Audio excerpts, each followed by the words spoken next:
Have you ever noticed how your thoughts sometimes feel borrowed, like whispers arriving from somewhere just beyond the edge of silence? Every word you think, every image that flickers in your mind, might not be entirely yours. Perhaps your consciousness is less a creator and more a receiver, tuning into frequencies left behind by countless other minds before you. What if what you call thinking is merely remembering what has already been thought? Tonight, as you listen, you'll begin to question where your thoughts come from, and whether they ever truly belonged to you, because in the quiet between each idea, something ancient is repeating itself, and that repetition might be all that you are. Before a thought forms, before language reaches for shape, there is a faint movement like wind brushing the inside of your skull. It's not a voice, not yet. It's the echo before sound, the vibration before meaning. Scientists might call it preconscious neural activity, the brain's quiet preparation before awareness claims ownership. But if you listen closely, you'll sense something else, something older. The whisper before thought doesn't belong to you. It moves through you, like a current through a wire. It uses your brain to speak, but its origin lies elsewhere. Consider this. The moment you decide, your brain has already begun acting a fraction of a second earlier. The decision is merely the mind's way of narrating what has already occurred. What if thought itself works the same way, an after effect of something unseen? What if what you call your mind is the echo chamber through which the universe remembers itself, again and again, through different faces, different voices, different lives? Every word that passes through your head carries traces of other people. The languages you use, the metaphors you think in, the emotional tone of your self-talk, all inherited, absorbed, repeated. You've been trained since birth to think within collective rhythm, the pulse of family, culture, media, memory. When you think, I, you're already quoting generations of others who said I before you. Every sentence inside your mind is a collaboration with ghosts. In the silence between thoughts, something vast hums, a background frequency older than thought itself. It is what mystics called the breath of the world, and neuroscientists might call baseline consciousness, the mind's resting hum when no deliberate thinking happens. But maybe it's more than rest. Maybe it's communication. The whisper before thought might be the moment consciousness connects to its source, the shared field where all ideas originate. You don't invent thoughts, you intercept them. When you have an idea that feels spontaneous, brilliant, or divinely timed, you're tapping into that hidden reservoir. It's the same well Shakespeare, Einstein, and the stranger next door drink from. The only difference is awareness. Most people mistake reception for creation. They think they're thinking, when in truth, they're listening. They mistake the whisper for their own voice. But the whisper existed before voices ever formed. There's a strange comfort in this, isn't there? To know that even in your loneliness, you're not truly alone. Every thought, every image, every impulse connects you to an invisible lineage of minds, stretching backward and forward through time. You're part of a conversation that never began, and will never end. Each time you think, you continue the dialogue. You translate the infinite into the familiar. You take the raw vibration of existence and shape it into something you can survive. The whisper before thought is patient. It waits behind noise, behind distraction, behind the mind's endless chatter. It doesn't argue or demand attention. It's simply there, like an old memory trying to return. The more you listen, the more the whisper becomes clear. And when it does, you realize something unsettling. Even the voice that tells you you're listening might not be yours. Perhaps this is what the ancients meant by divine inspiration. The sense that ideas descend from elsewhere, or maybe the spiritual metaphors were the brain's way of describing its own recursive nature, neurons firing in patterns shaped by other minds, repeating what they once absorbed. Either way, the whisper existed long before you, and it will continue long after. Try this. Close your eyes, and trace the moment a thought appears. Not the content, but the birth itself. Notice how it emerges without permission, uninvited. It appears fully formed, wearing the illusion of ownership, yet you never chose it. It arrived, like a message you didn't know you were waiting for. That's the whisper. That's where the you begins, and perhaps where it ends. You can almost feel the boundary dissolve, the line between creator and receiver, between mind and memory. And in that dissolution, something profound reveals itself. The possibility that consciousness is not a possession, but a medium. Not a lantern shining its own light, but a mirror, reflecting light that's always been there. The whisper is not just before thought, it's beneath it, behind it, within it. It is thought's mother and echo, its origin and return. So the next time a thought arises, before you name it, before you believe it, before you call it mine, pause, listen. There, in the stillness, you may hear the faintest sound. It's the world thinking through you, remembering itself in your voice. And maybe, just maybe, the whisper has been waiting for you to remember it too. Every thought you have wears the clothing of memory. Even when you believe you're imagining something new, it's often stitched together from fragments of what you've already seen, felt, or heard. Memory is not a storage room, it's a mirror maze. You walk through it thinking you're moving forward, but you're only encountering older reflections wearing newer disguises. Every original idea you've ever claimed has a parent somewhere in the past, a subtle echo buried in the folds of your awareness. Neuroscience tells us that the brain reuses old neural patterns to create new thoughts. The same networks that recall yesterday's events also construct tomorrow's possibilities. In other words, creativity and memory are twins. They share the same roots. When you imagine a future, your brain is reassembling old fragments of the past into a pattern convincing enough to feel new. Every insight, every revelation, is a rearrangement of the same basic materials. Even your personality, what you call me, is a story your brain keeps editing, a narrative refined by repetition. Think of memory as a loop rather than a line. You wake each morning believing the day will be new, yet your habits, your emotions, your interpretations are all memories performing themselves again. You replay your responses without noticing. The way you smile at a stranger, the hesitation before a difficult truth, the tone you use when saying goodbye, each is a continuation of an old recording. You are not remembering life. Life is remembering itself through you. But this repetition hides behind a beautiful disguise. Familiarity. Familiarity feels safe, because it promises continuity. It tells you that the world hasn't changed too much, that you're still you. Yet this comfort has a cost. It blinds you to the echoes shaping your perception. When you meet someone new, you rarely see them as they are. Instead, you see them through the shadows of others who came before. A friend's laughter reminds you of your mother's, and suddenly affection is laced with nostalgia. A stranger's frown resembles a childhood scolding, and your pulse quickens in recognition. You're never meeting the present. You're meeting the memory it resembles. This is how memory builds your inner world, not as truth, but as rhythm. It repeats until the pattern becomes invisible. The sound of your own thoughts is just memory humming beneath consciousness. That's why so many spiritual traditions urge silence, not because silence is sacred in itself, but because it's the only way to hear what isn't memory. True silence reveals what's new, but even then, most minds mistake the absence of noise for clarity, when in reality, it's only a pause between echoes. Consider the phenomenon known as déjà vu. You walk into a room and feel you've been there before, though you know you haven't. The brain, overwhelmed by the speed of recognition, confuses the present for a memory. It's a glitch, but perhaps a revealing one. It exposes how thin the line between perception and remembrance truly is. Every experience passes through the filter of what's been lived before. You never see reality directly. You see its repetition, its reappearance through the archive of your mind. The philosopher Henri Bergson once said that consciousness is memory at work. You don't possess memories. You are memory, constantly revising itself. Each moment is built from traces of the last. The you reading this sentence is different from the one who began it. Not because time passed, but because memory reshaped you mid-thought. You are the residue of everything that has repeated itself enough to become identity. Even pain becomes part of this cycle. Emotional wounds echo through behavior long after they've healed physically. You react to situations that don't deserve your fear. You brace for betrayals that haven't occurred. You chase affection to fill voids that belong to the past. Your present is haunted by the momentum of memory, replaying itself like a stuck note. And in the quiet between those repetitions, your mind pretends it's choosing freely, unaware that its decisions are rehearsed. But there's a paradox in this endless recycling. If every thought is born from memory, then who thought the first thought? Somewhere in the chain of repetition, there must have been an origin, an initial spark that memory has carried ever since.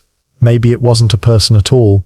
Maybe consciousness itself began as one echo, the universe hearing its own vibration and mistaking it for thought. From that single resonance, everything followed. Every mind, every language, every I. In that sense, your memory isn't just personal, it's cosmic. You're remembering not only your childhood, but also the evolution of thought itself. The brain's architecture is the fossil of billions of remembered moments. every survival, every gesture, every fear encoded into the collective script of life. You think because countless others before you have thought the same. You fear because the species learned to survive by fearing. You love because memory has proven that love sustains existence. You are repetition embodied. And yet, there's something strangely liberating in realizing this. If your thoughts are echoes, then maybe you don't need to fight them. Maybe freedom isn't about erasing memory, but about recognizing its voice for what it is. A choir of minds speaking through you. When you hear a familiar doubt or an old shame, you can whisper back, "I've heard this before." In that moment, awareness separates from repetition. The echo continues, but you are no longer trapped in its rhythm. So tonight, as the mind drifts towards sleep, notice how memory hums beneath your thoughts like an ancient ocean. Each wave carries fragments of everything that has ever been felt, said, or dreamed. You are one ripple in that infinite tide, unique in form, yet inseparable from the sea. And as your last waking thought fades, listen closely. The next one will rise from the same place. All thoughts come from memory's hidden repetition, whispering once more through you. Look into a mirror long enough, and something unsettling begins to happen. The face looking back at you no longer feels like your own.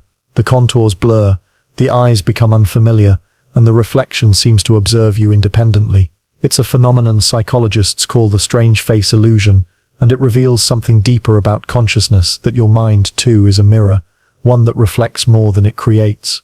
You don't truly think, you echo. You don't originate, you refract. The mind's brilliance lies not in its originality, but in its ability to mirror everything it encounters and disguise reflection as invention. Every moment you're awake, your consciousness is flooded with impressions, words, faces, sensations, memories. You believe you're experiencing them directly, but you're actually observing their reflections inside the mind's glass. The world enters you as light enters a mirror, never touching its surface, only being replicated in reverse. You think of a friend, and the neurons that once lit up in their presence spark again. You feel love, or grief, or nostalgia, not because they appear anew, but because the mirror replays their image. Reality in this sense is a hall of reflections, the mind endlessly reintroducing you to what you already contain. Philosophers have wrestled with this for centuries. Plato described the physical world as a shadow of eternal forms, mere reflections of an unseen truth. In Buddhist philosophy, the self is called a mirror mind, capable of reflecting all things without holding on to any of them. And in neuroscience, mirror neurons demonstrate how deeply imitation defines experience. When you see someone smile, the same neurons fire in your own brain as if you were smiling. You don't just witness emotion, you reflect it, you become it. Every expression you perceive is mirrored in your own nervous system, and the boundary between observer and observed begins to dissolve. But the mirror doesn't only reflect others, it reflects you reflecting them. This is where the illusion deepens. When someone compliments you, the pleasure you feel isn't from the words alone, it's from how those words confirm your reflection in their eyes. Identity becomes a loop of mutual mirroring. You exist because others see you, and you see yourself through what they see. Remove the reflections and the image fades. That's why isolation feels like vanishing, not because you've lost yourself, but because you've lost the mirrors that keep you visible. Think about social media, that endless corridor of reflections upon reflections. Every post, every comment, every reaction is a mirror reacting to another mirror. What looks like communication is often a synchronized performance of reflected selves, each seeking validation from the reflection of the reflection. The modern mind, trapped in infinite feedback, becomes dizzy. The difference between thought and echo collapses completely. We no longer know who spoke first or whether anyone ever did. And yet the mirror mind is not merely a trap, it's also a teacher. It shows you how interconnected you truly are. When you feel empathy, you're not imagining another's pain. Your brain is literally mirroring it. When you listen to a story and weep, the mirror inside you is reflecting another's memory so vividly that your body cannot tell the difference. That's not illusion, it's communion. To mirror is to understand. The reflection is how consciousness recognizes itself in all things. But there's a paradox hidden here. Mirrors can't reflect themselves. No matter how perfect their surface, they remain blind to their own reflection. The mind works the same way. You can think about thoughts, but you can't truly see the one who's thinking. Try it now. Close your eyes and search for the one who observes. Every attempt to look inward creates another mirror, another reflection of the same mystery. The observer cannot observe itself. What you call self-awareness is just reflection chasing reflection, an endless hall of images folding inward. Still, this infinite mirroring gives rise to something sacred, the sense of presence. When the mind mirrors a tree, it doesn't just see bark and leaves, it becomes the experience of treeness. When it mirrors sorrow, it becomes sorrow itself. The mirror doesn't choose what it reflects. It simply allows. In that allowing lies the possibility of awakening. To witness thought without clinging to it is to let the mirror clear. When the surface becomes still, the reflection becomes transparent, and through it, something beyond the reflection shines, awareness itself. There is a moment between thoughts when the mirror stops moving. It's brief, fragile, easily missed. In that silence, the distinction between inside and outside dissolves. The world no longer reflects in you, you reflect the world. The tree looks at itself through your eyes. The stars contemplate their own existence through your wonder. Consciousness becomes a shared mirror, reflecting itself across billions of fragments. You, me, everyone.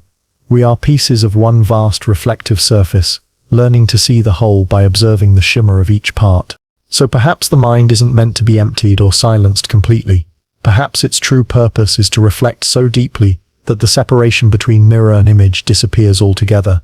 When that happens, thinking becomes seeing, seeing becomes being, and being becomes the quiet recognition that everything around you is the same light, glancing off different angles of the same infinite glass. Tonight, as your body softens into rest, imagine your thoughts as ripples on a mirror's surface. Watch them rise, shimmer, and fade. Don't chase them, just see them return to stillness. And when the mirror clears, remember this: the mind doesn't create, it reflects, and what it reflects most clearly, when it's finally still, is everything it ever mistook for itself. Before you spoke your first word, language was already shaping you. Before you ever formed a single opinion, the grammar of your culture was carving lines into your thought. Even the way you describe your own feelings, love, anger, confusion, joy, has been borrowed from a structure older than your own voice. We're taught to believe that we use language to think, but what if it's the other way around? What if language is what thinks you? Consider how every thought you have, every memory you retrieve, every dream you interpret, all of it happens in words. You think in sentences, your inner dialogue runs like narration. Even your sense of self is built from language. I am tired, I want to succeed, I was hurt.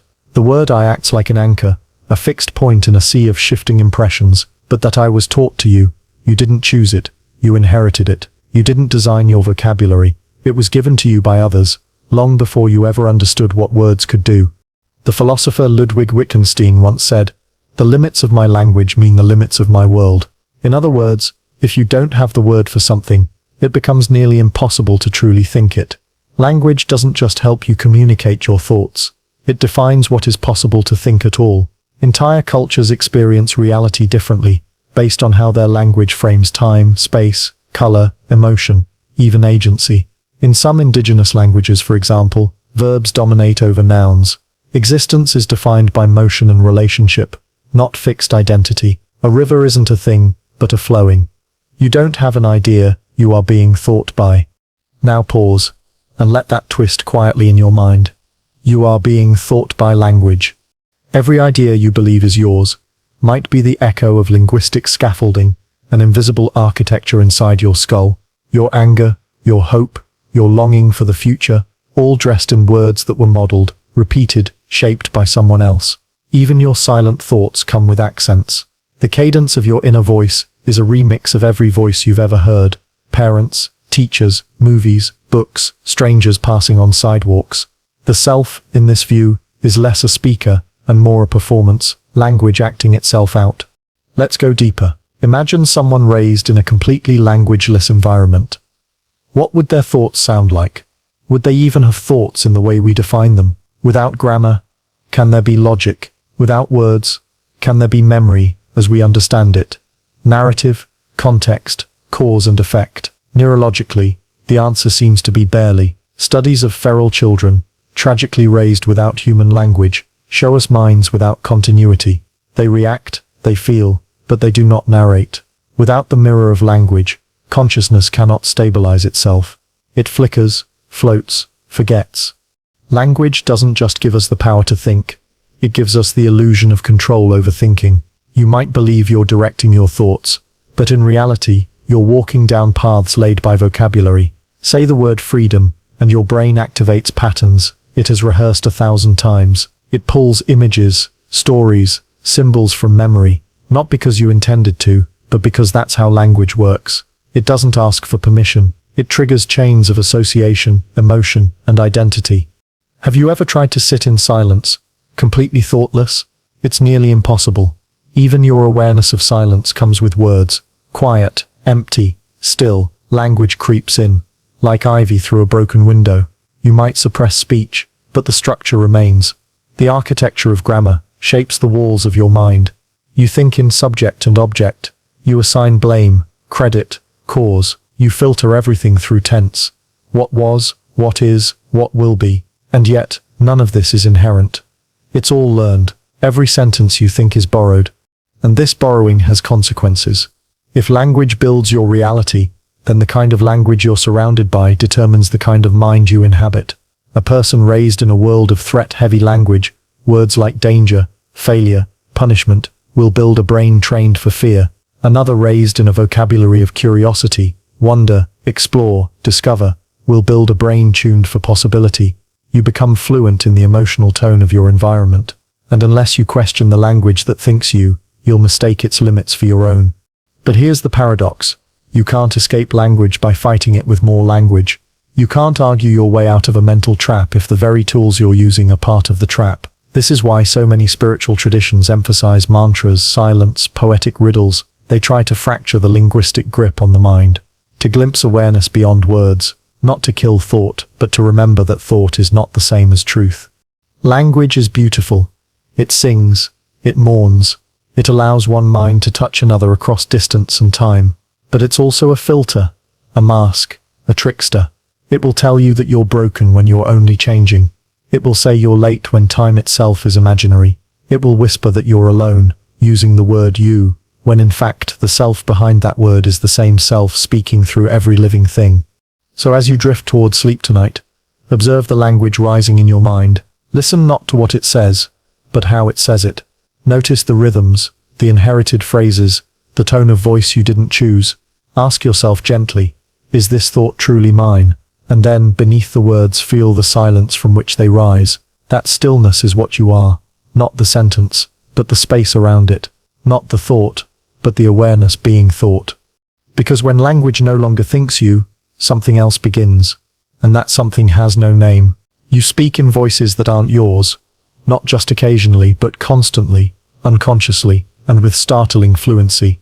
The way you narrate your life, criticize yourself, soothe your pain, justify your choices, none of it originated within you. These inner voices sound like you now, because they've been rehearsed for so long. But if you rewind the tape, peel back the tone, study the phrasing, you'll find their origins scattered across years of influence. Parents, teachers, lovers, enemies, strangers on television, characters in books. You are an orchestra, conducted by memory, and most of the musicians were never formally introduced. The inherited voice is not something you choose. It begins speaking before you understand words. A parent scolds you, and the tone embeds itself. A teacher dismisses your question, and the silence takes root. A friend mocks your dream, and the hesitation becomes yours. You carry these echoes forward, until they blur into what you call thought. By adulthood, the voices no longer feel like visitors. They've taken residence. You believe they are you. But who is this you that believes? Where did it learn to think like this? Trace the cadence of your self-criticism. Does it resemble someone else's disappointment? Examine your self-encouragement. Does it echo someone else's faith in you? These voices don't appear from nowhere. They are built from social memory. Over time, they refine themselves through repetition. By the time you become aware of them, they are fully integrated, automatic, fluent. Psychologists call this phenomenon introjection, the unconscious adoption of others' attitudes, values, and judgments. It's how children internalize authority figures. A child who is constantly told, "You're too loud," will eventually whisper even when alone. A child who hears "You're so smart" may develop perfectionism as a defense against failure. These voices shape behavior long after the original speaker is gone. They become the private narrators of your inner life. And these narrators aren't just emotional, they're linguistic.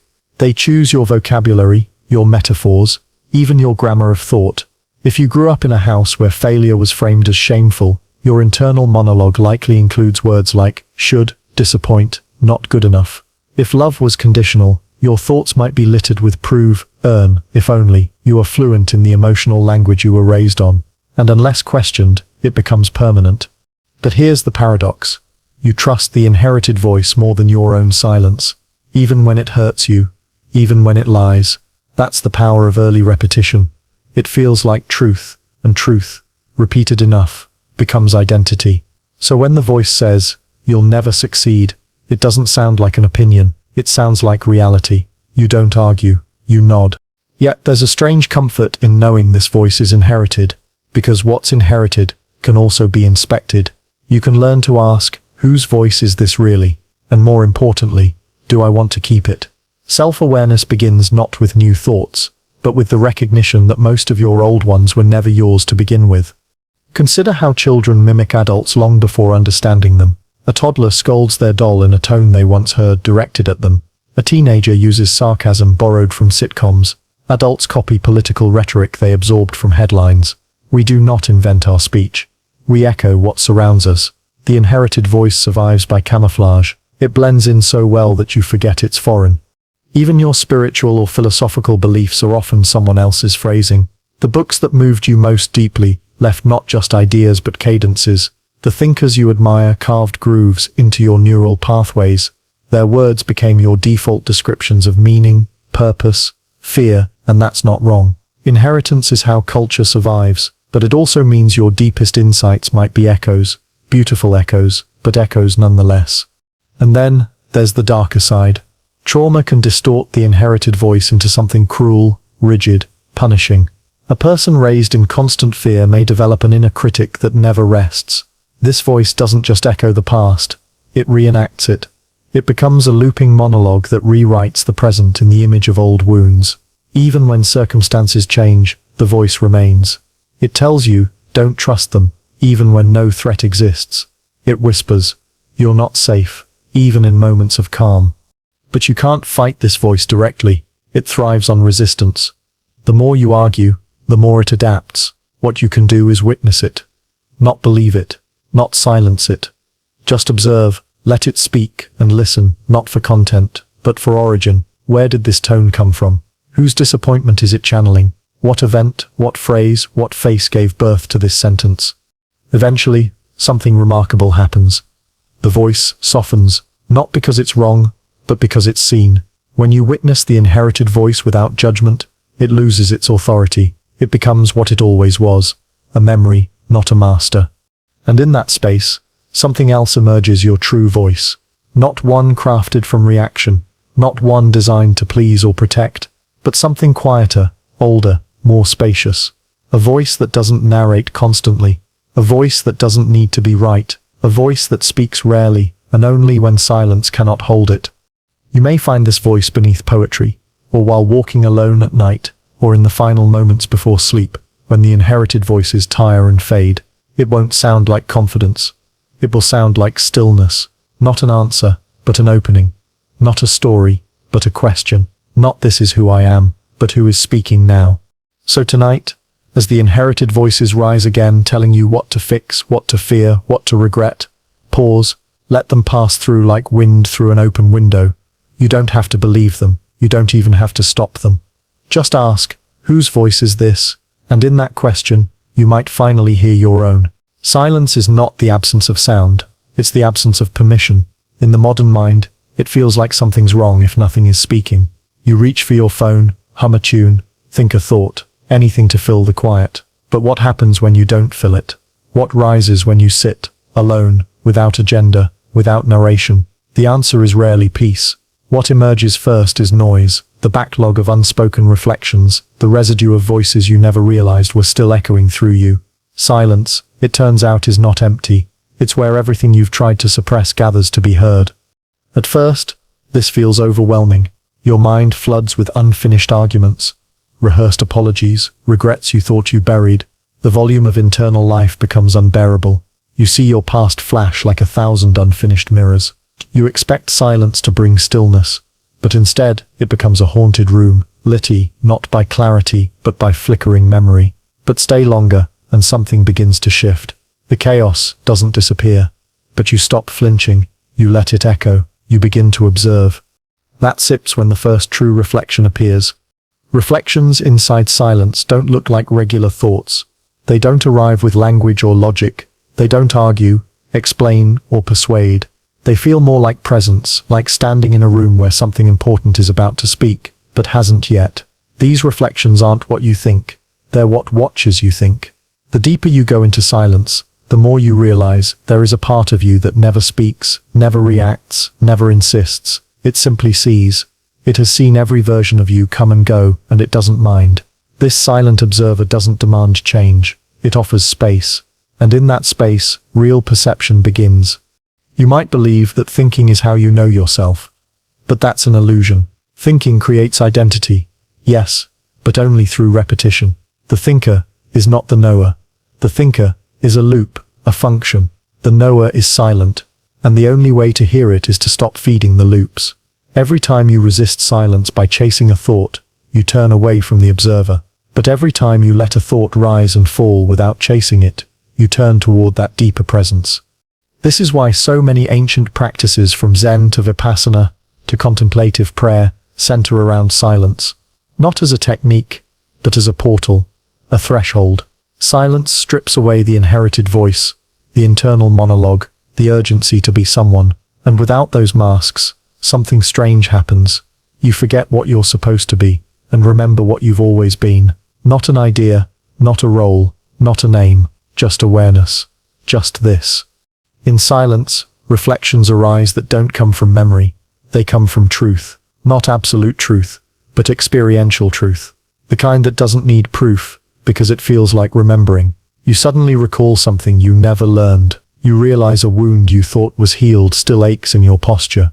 You hear your grandmother's laughter in the rhythm of your breath. These aren't thoughts, they're awakenings. But be careful. The mind will try to narrate these moments too. It will package them, interpret them, sell them back to you as insights. That's fine. That's what minds do. But the real reflection already happened, before the words, before the translation. And that's what silence reveals best. The moment before it becomes a story. You may notice that even your concept of self becomes unstable in silence. You're no longer sure who is sitting there. You feel like a child and an elder at once. You feel like a stranger who knows you intimately. This is not a crisis. It's a return. The mind, when still, reflects everything it touches.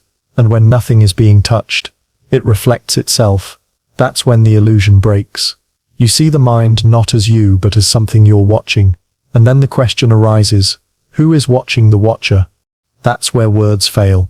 That's where silence becomes the only accurate description.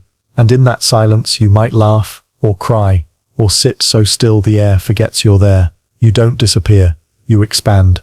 The walls of identity fall away, and the reflection you see isn't limited to your story. You reflect the sky, the street light, the hum of the refrigerator, the memory of your first disappointment. All of it mirrored in perfect stillness, not owned, not judged, just witnessed. And yet, there's no need to stay in silence forever. Life isn't a monastery. You will return to the noise, emails, headlines, traffic, dinner, but you return changed.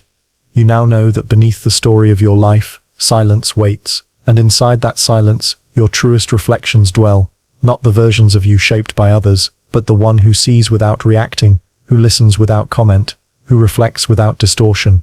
So tonight, before sleep claims you, give yourself to silence, not as a task, but as an invitation.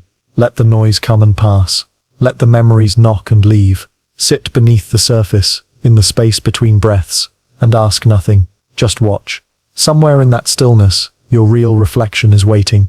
It has always been waiting, and it will never ask you to be anything other than what you already are. A mirror finally remembering how to reflect. You've been taught to believe that consciousness is something that originates inside you, like a spark, a flame, a flashlight beaming outward to light up reality.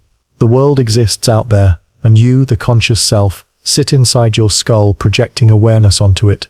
But what if it's the other way around? What if consciousness is not a light you shine outward, but a frequency you tune into, not something you generate, but something you receive? Like a radio picking up a broadcast, your mind may not be the source of thought, but the receiver of it. And the voice narrating your life might not be your own creation, but the clearest signal your brain can catch in the moment. Consciousness, in this frame, becomes less like a lantern and more like an antenna, sensitive, reactive, shaped by what it's surrounded by, and suddenly, the question isn't what do I think, but what am I receiving right now, and from where? The idea may sound strange, but it's not without precedent. In 1929, Hans Berger recorded the first human brain waves, showing that our neural activity pulses in distinct rhythms: alpha, beta, theta, delta. These waves aren't random. They correlate with mood, cognition, sleep, creativity. But what's remarkable is that they don't function in isolation. They respond to external stimuli. Music changes your brainwaves, so does another person's tone of voice, so does silence, so does even the idea of being watched. This means your mind is never separate from its environment. It's constantly adjusting, syncing, reacting. If someone nearby is anxious, your nervous system picks it up, even before a word is said. If you walk into a room where two people have just fought, the air feels heavy. Your body responds before your mind does. You're always receiving. You were designed to receive. Consciousness, then, may not be a singular local phenomenon at all. It might be a field like gravity or magnetism, something ambient, everywhere, invisible yet influential. And your brain, rather than being the author of experience, is more like a translator. It filters the field through biology, language, memory, and emotion. And what emerges is your experience. But what you're experiencing is only one version, one interpretation of the broadcast. Another person, sitting beside you, receives something entirely different from the same moment. So much of what you consider you is actually just signal plus filter. You hear an insult and flare with anger, not because you chose to, but because your receiver processed the input through a lifetime of stored emotional data. Someone else with a different filter laughs it off. The signal was the same. The experience wasn't. The consciousness did not originate. It received, and then interpreted. Even your dreams, those surreal, symbolic journeys, may be less random than they seem. Research suggests the dreaming brain isn't just replaying memory, but testing connections, decoding fragments of emotion, making meaning out of static.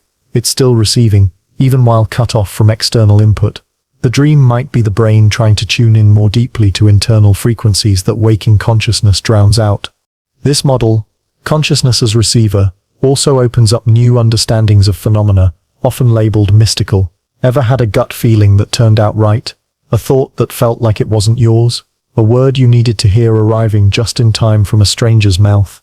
These moments defy the logic of self-contained consciousness, but they make sense if awareness is more like an open window than a locked room. The mind, in quiet moments, becomes sensitive to patterns and signals that aren't accessible when it's full of noise. Of course, the receiver analogy also means you're vulnerable to interference. Just as static can distort a radio broadcast, emotional trauma, societal programming, and chronic stress can warp the signals you receive. You begin to think you're broken, when really, your dial has just been turned to a frequency that broadcasts fear or shame on repeat. Healing, then, isn't about fixing the receiver. It's about tuning it differently, replacing distortion with clarity, recognizing what isn't you, and slowly choosing what to let through. This raises another profound possibility. Maybe different states of consciousness are different stations. Meditation, for instance, may not be about relaxing, but about retuning, dropping out of beta wave problem solving, and into slower, more spacious frequencies. The monk in the monastery and the artist in a trance state may be tuned to the same signal, not escaping the world, but receiving a part of it that's always been broadcasting, just beyond the clutter of daily thought. In this light, even memory becomes less of a filing cabinet and more of a frequency match. You don't store the past, you tune into its echo when the present moment aligns with it. That's why a smell can unlock a childhood scene you thought was gone. The signal returned. The receiver recognized it. Memory is not retrieval, it's resonance. And what about thoughts themselves? If you've ever had a brilliant idea appear fully formed while showering or walking or staring out a window, you know the feeling of being given a thought. It arrives, uninvited, whole. You didn't build it, you received it. The brain prepared the space, but the content came from somewhere you cannot name. Call it subconscious, call it collective unconscious, call it cosmic frequency. It doesn't matter. What matters is that the thought was waiting, and you tuned in at the right moment. So tonight, ask yourself, what am I receiving right now? Not just in sound or image, but in emotion, intuition, sensation. Sit still long enough, and you may notice that much of what you believe to be your inner voice is simply the loudest frequency in the room. You are a receiver, and that means you have more choice than you think. Not in what exists, but in what you tune toward. Choose stillness over noise. Choose curiosity over fear. Choose to believe that not all the thoughts in your head belong to you. And in that space, quiet, open, listening, you might just receive the only thing consciousness has ever longed to hear, its own signal, finally clear. You like to believe your imagination is yours alone, a private world untouched by rules, built from scratch inside the theater of your mind. But what if even your most original visions are borrowed? What if imagination, that final sanctuary of selfhood, is not a creator but a collector, a library stocked with the imagery, emotion, and suggestion of every voice that came before you? Close your eyes and picture something completely new. Try. Make it as bizarre, otherworldly, impossible as you can. And yet, watch how your mind reaches for familiar parts. Colors you've seen, faces you've known, sounds you've heard in movies, metaphors you didn't invent. A floating city, it still has buildings. A mythical creature, you stitched it together from animals that exist. Even in your most surreal daydreams, the fragments are never your own. They're borrowed, repurposed, rearranged. Your imagination does not fabricate, it remixes. From a neuroscience perspective, imagination is a form of memory. The same regions of the brain that activate when remembering the past are also involved in constructing fictional futures. The prefrontal cortex, the hippocampus, the default mode network, they all light up, not when you experience something real, but when you simulate it. And this simulation is almost always autobiographical. It pulls from your personal archive, your cultural intake, your learned vocabulary, even the settings of your dreams. The rooms, landscapes, voices are rarely novel. They're simply unfamiliar combinations of things you've already known. So the question becomes, where did you get the pieces? Every book you've read, every image you've scrolled past, every emotion you've witnessed in someone else, all of it becomes raw material. Your imagination scavenges the debris of your past and builds castles you mistake for invention. This isn't a flaw, it's how human creativity works. But it does mean that what you imagine says more about what you've absorbed than what you've created. Even your inner fantasies about love, success, power, meaning, aren't really yours. They're echoes of the stories you were told. The fairy tales, the films, the songs that played softly in the background as you formed your first sense of longing. Your dreams are not born in silence. They are generated from scripts written before you were old enough to question them. The hero's journey, the perfect romance, the idea of happily ever after, these are templates passed down through centuries, reshaped but rarely reinvented. You didn't choose the symbols you dream with, you inherited them. And yet, your imagination feels realer than anything else. That's its genius. It cloaks memory in possibility. It takes what was and poses the question, what if? But even this question, the most sacred in the creative process, may not belong to you. It may be a phrase you heard long ago, whispered by a teacher, a friend, a voice on the radio. The spark felt like yours, but the match was lit elsewhere. This doesn't mean you're unoriginal. It means originality is something deeper than novelty. True imagination isn't about creating something no one has ever seen. It's about seeing differently what everyone else sees. The artist paints not with colors, but with perception. The poet doesn't invent words, but arranges them until meaning bends. You don't need new parts, you need new angles. The borrowed imagination becomes yours not when you own the material, but when you reframe it. And reframing requires awareness. It means pausing to ask, why do I imagine this future? Who benefits from this version of beauty? What stories have I swallowed without chewing? Most people never ask these questions. They consume stories and then dream them by default. They picture their future based on someone else's past. They build castles on foundations they never inspected. They call it intuition, but it's often just internalized culture. This is where the borrowed imagination becomes dangerous. When it masquerades as destiny, you pursue goals that aren't your own. You chase desires implanted by advertising, tradition, inherited shame. You imagine failure before you even begin. Not because you believe it, but because someone else once told you what was possible. and you never erased the line they drew. You live in a mind shaped by invisible authors. But this realization can also be liberating, because once you know your imagination is borrowed, you can choose what to borrow, you can curate your inputs. You can spend less time scrolling headlines and more time walking slowly. You can read poetry instead of product reviews. You can fill your internal library with voices that whisper possibility instead of fear. Over time, your imagination begins to reflect not just what the world throws at you, but what you welcome in.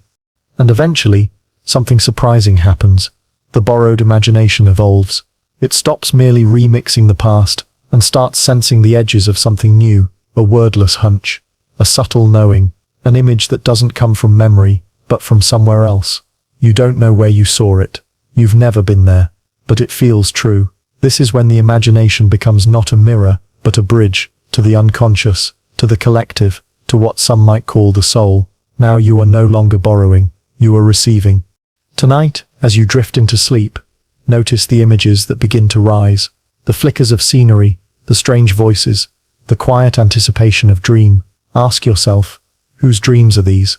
And instead of trying to control them, just observe. Watch what your imagination chooses to reflect. You may see memories dressed in new costumes. You may hear voices that speak in your childhood tone. Or you may, just once, glimpse something you've never seen before. A light, a place, a moment, and wonder, quietly, did I imagine this? Or did it imagine me? A single sound can echo through a canyon for what feels like forever, but the echo is not the original voice. It's a distortion, a repetition, stretched across space and time. Now imagine your mind as that canyon, and every thought as a reverberation of something once uttered, felt, or known long ago. The voice you hear inside your head, the one narrating your decisions, judging your failures, dreaming your future, is not always yours. It's the reverberation of other voices, bouncing endlessly off the cavern walls of memory, culture, and emotion. To reverberate means to continue vibrating long after the initial cause has faded, and that's what your mind does. Echoes thoughts, long after the stimulus is gone. Someone criticizes you once, and for years, the words still echo. A parent's disapproval reverberates into your adulthood. A moment of shame in childhood still pulses behind your hesitation to speak today. You believe these hesitations are part of your personality, but often they are just echoes that were never allowed to fade. Neuroscience supports this view. When you experience something emotionally intense, joyful or painful, your brain doesn't just store the event, it strengthens the neural pathway associated with it. That means the memory, the feeling, the reaction can be triggered again and again by even the faintest reminder. The original event might be long over, but its mental and emotional imprint reverberates indefinitely, and with each repetition, the echo grows more familiar, so familiar that you start to call it me. This is how patterns form, not because you choose them, but because they repeat so many times that they begin to feel inevitable. The fear of failure, the desire to please, the impulse to withdraw, the hunger for praise, these are not fresh choices. They're reverberations from past experiences, returning in new costumes. You think you're reacting to the present, but more often, you're reacting to the echo of something that happened years ago. Even beliefs function this way. Think about how certain ideas lodge themselves so deeply into your psyche that they become unquestionable. I'm not good at this. People always leave. The world is dangerous. These are not objective truths. They are repeated thoughts that have reverberated through your mind long enough to carve grooves. The more a thought echoes, the easier it is for your brain to summon it again. Not because it's true, but because it's familiar. And then, there's culture, a grand amplifier of mental reverberation. Culture repeats itself through you. The stories you hear, the values you absorb, the fears you inherit from news, religion, school, they all bounce inside your mind like a drumbeat you didn't choose. You develop preferences, aversions, identities, all shaped by collective echoes. You are the resonance of the world's conversations, passed down and repeated until they feel native. But they're not native, they're just loud. The problem is, not that these echoes exist, it's that we mistake them for reality. We don't notice we're living in reverberation. We call it instinct. We call it personality. But in truth, we're responding to patterns, loops, old noise, dressed as new clarity. But there's something extraordinary buried inside this realization. Because if the mind can echo pain, it can also echo peace. If it can replay shame, it can replay stillness. If it can vibrate with fear, it can also vibrate with awareness. And this is where reverberation becomes more than just a trap. It becomes a tuning tool. Tuning is not about silencing the echo. It's about changing its frequency. You begin to observe your mind not as a truth machine, but as a reverberant chamber that can be adjusted. You hear the voice of self-doubt, and instead of obeying, you whisper back, "That's not my voice." You feel the urge to shrink, and instead of complying, you breathe. That's an old vibration. Each time you do this, the echo weakens, it fades, and in its place, new sounds begin to form. What are those new sounds? Presence, curiosity, awareness. You begin to resonate with what is, not what was. You stop reacting to the ghost of a past humiliation, and instead respond to the reality in front of you. You stop believing the voice that says, "You'll fail," and start questioning who taught it to speak that way in the first place. And the more you do this, the more your mind becomes quiet, not empty, but clear. The reverberations don't disappear entirely, but they become background noise. You don't mistake them for truth. They become like distant thunder, a reminder of old storms that no longer control the sky. This doesn't happen all at once.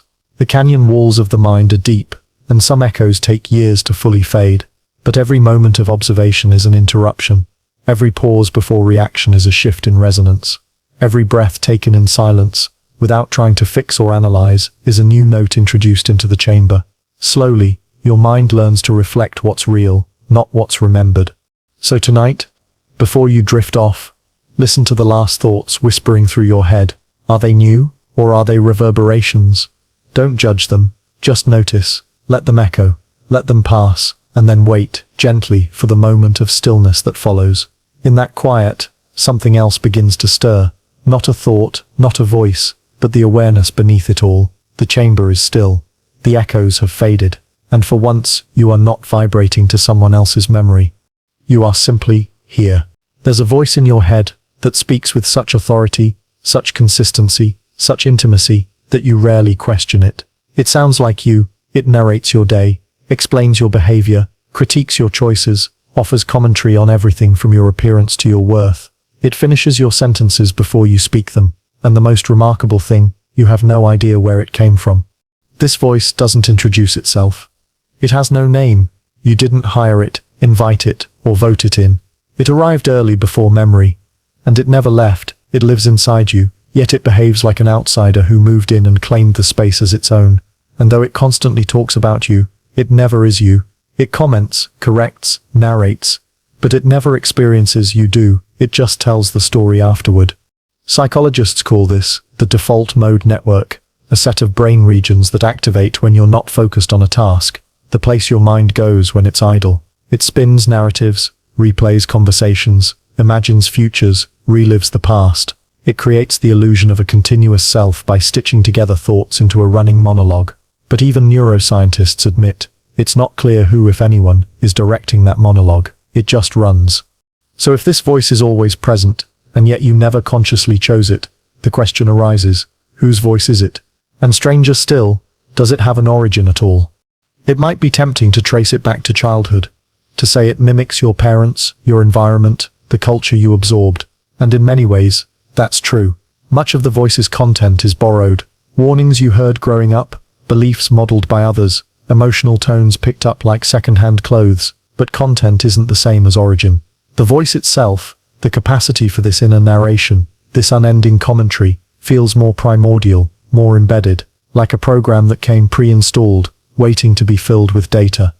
The truth is, the voice may not have a true beginning because it is the beginning for you. It is the first you ever knew. Not the physical body, not the crying baby, but the idea of a self, the sense of I that forms when thought turns inward. And once that I is formed, the voice becomes its guardian. It tells you who you are, what you're supposed to do, how to survive, how to belong.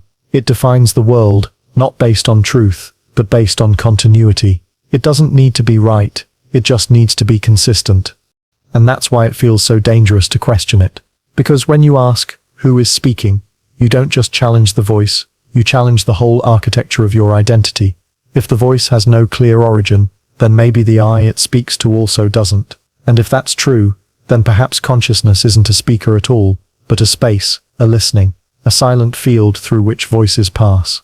Mystical traditions have whispered this for centuries. In Hindu philosophy, the self is Atman, not the voice, but the witness behind the voice. In Zen, there is the concept of no mind, a state where the inner chatter dissolves, and what remains is pure awareness, free from labels. These traditions teach that the voice is not the self, it's the mask the self wears to pretend it's separate, and the more you listen to it without identification, the more you begin to hear its hollow center. This is where the paradox blooms. The voice is always there, and yet it belongs to no one. It uses your memories, your fears, your goals, but it didn't create them. It speaks with conviction, but it never listens. It insists that it knows you, but it never actually is you. And once you see this, you can't unsee it. You begin to notice how often the voice talks, how it fills silence not to enlighten you, but to avoid stillness, how it tries to control through commentary, how it clings to identity through language, how it panics when interrupted by the unknown, and most importantly, how it fears being seen as just another thought. Because once you see the voice as just a thought, a clever, rehearsed, looping soundbite, you stop obeying it. You stop mistaking it for intuition. You stop believing its insults and applauding its compliments. You hear it the way you hear an ad on the radio, sometimes amusing, sometimes annoying, but never mandatory. And in that space, awareness opens. Not the voice, the silence around it. Here's the strange thing. The voice doesn't need to stop. It probably won't. It may keep talking until your final breath, but that's not the problem. The problem isn't the voice. It's the belief that you are the voice. That belief is the cage. And the moment you question it, the bars begin to bend. So tonight, as thoughts swirl before sleep, listen, really listen. Not to what the voice is saying, but to the fact that it is speaking. Observe its rhythm, its tone, its urgency. Ask gently, who is speaking this thought? Who hears it? Who labels it as mine?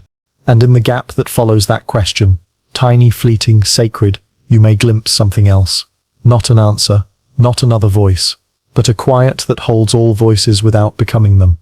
The voice without origin will keep echoing. Let it, but you don't need to follow it anymore. You can just listen and stay where you are. Ideas never truly die. They vanish for a while, sink beneath the surface of culture, sleep in forgotten books, fade from public memory.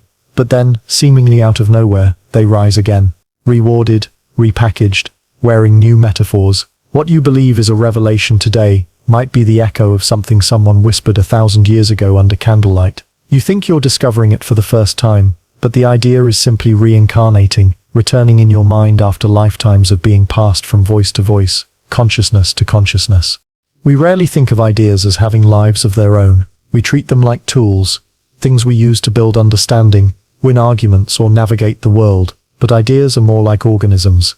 They move, evolve, replicate, compete. Philosopher Richard Dawkins once coined the term meme to describe this, an idea that behaves like a gene, self-replicating across minds. But long before the internet turned memes into jokes, the ancient world understood that thought could be passed not just from person to person, but life to life.